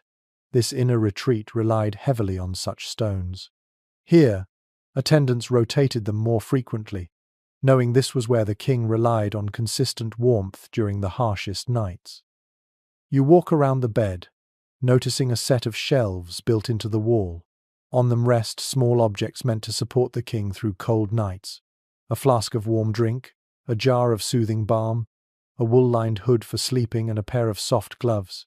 These items offer both comfort and reassurance. The inner room was not simply warmer. It was quieter. It was protected. It was a place where the king could let down the stiffness of duty and surrender to rest. You step back and look around the room as though seeing it through the king's eyes. The flicker of the smaller hearth casts gentle light across the hangings. The air moves slowly, barely disturbed by drafts. Even the sound of the storm outside is softened into a distant hum. You imagine the king settling into the bed, pulling the blankets to his chin and exhaling deeply as the warmth envelops him. Here, he is not a ruler, not a commander, not the figure everyone depends on. Here, he is simply a man trying to sleep through winter. You walk toward a small wooden stool near the bed. An attendant would sit here briefly, making sure the king was comfortable, adjusting the blankets or placing another warming stone at his feet. When the attendant finally withdrew, the curtain's whisper marked the beginning of the king's most peaceful rest. Silence gathered around him like a cloak. The fire glowed steadier in this smaller space. His breathing slowed. The cold outside lost its sharpness. The castle's long night finally softened. You take one last slow breath, letting the image of the king resting in this deepest haven settle around you. This was the final refuge, the warmest place in the castle, the one spot winter could never entirely conquer. And as the king drifted into sleep, wrapped in layers of human effort and ancient architecture, the world outside faded into a distant dream. Now the chamber grows softer around you. The fire dims into a gentle glow, its light stretching lazily across the floor. You stand very still, letting the warmth from the imagined hearth rest quietly against your skin, fading slowly like the final notes of a lullaby. The stone walls no longer feel cold or harsh. They feel distant, softened by shadows, softened by time itself. You breathe in slowly.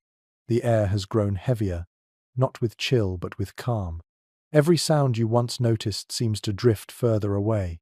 The faint creak of wood, the low murmur of winter pressing at the shutters. Even your own footsteps feel distant now, softened under layers of warm, velvety quiet. You imagine the king already asleep in his smaller bed, his breathing deep and even. The curtains rest perfectly still. The fire hums softly. Nothing rushes here. Nothing demands. The night stretches long and gentle, asking nothing of you except to rest with it. You walk once more toward the center of the room, but your movements feel slower, smoother, almost suspended. Each inhale loosens the last bit of tension. Each exhale lets the cold slip away. The warmth settles deeper now, not just around you but within you, like a soft blanket tucked carefully along your edges. Outside, winter can roar. But here, inside this quiet chamber, the world feels hushed, protected, peaceful. So you let your eyes drift heavier. You let the fire's dim glow soften into darkness. You let the stone walls fade into warm shadows. And as the last of the night settles around you, you feel the same gentle safety that once helped a king fall asleep in the harshest winters. Good night.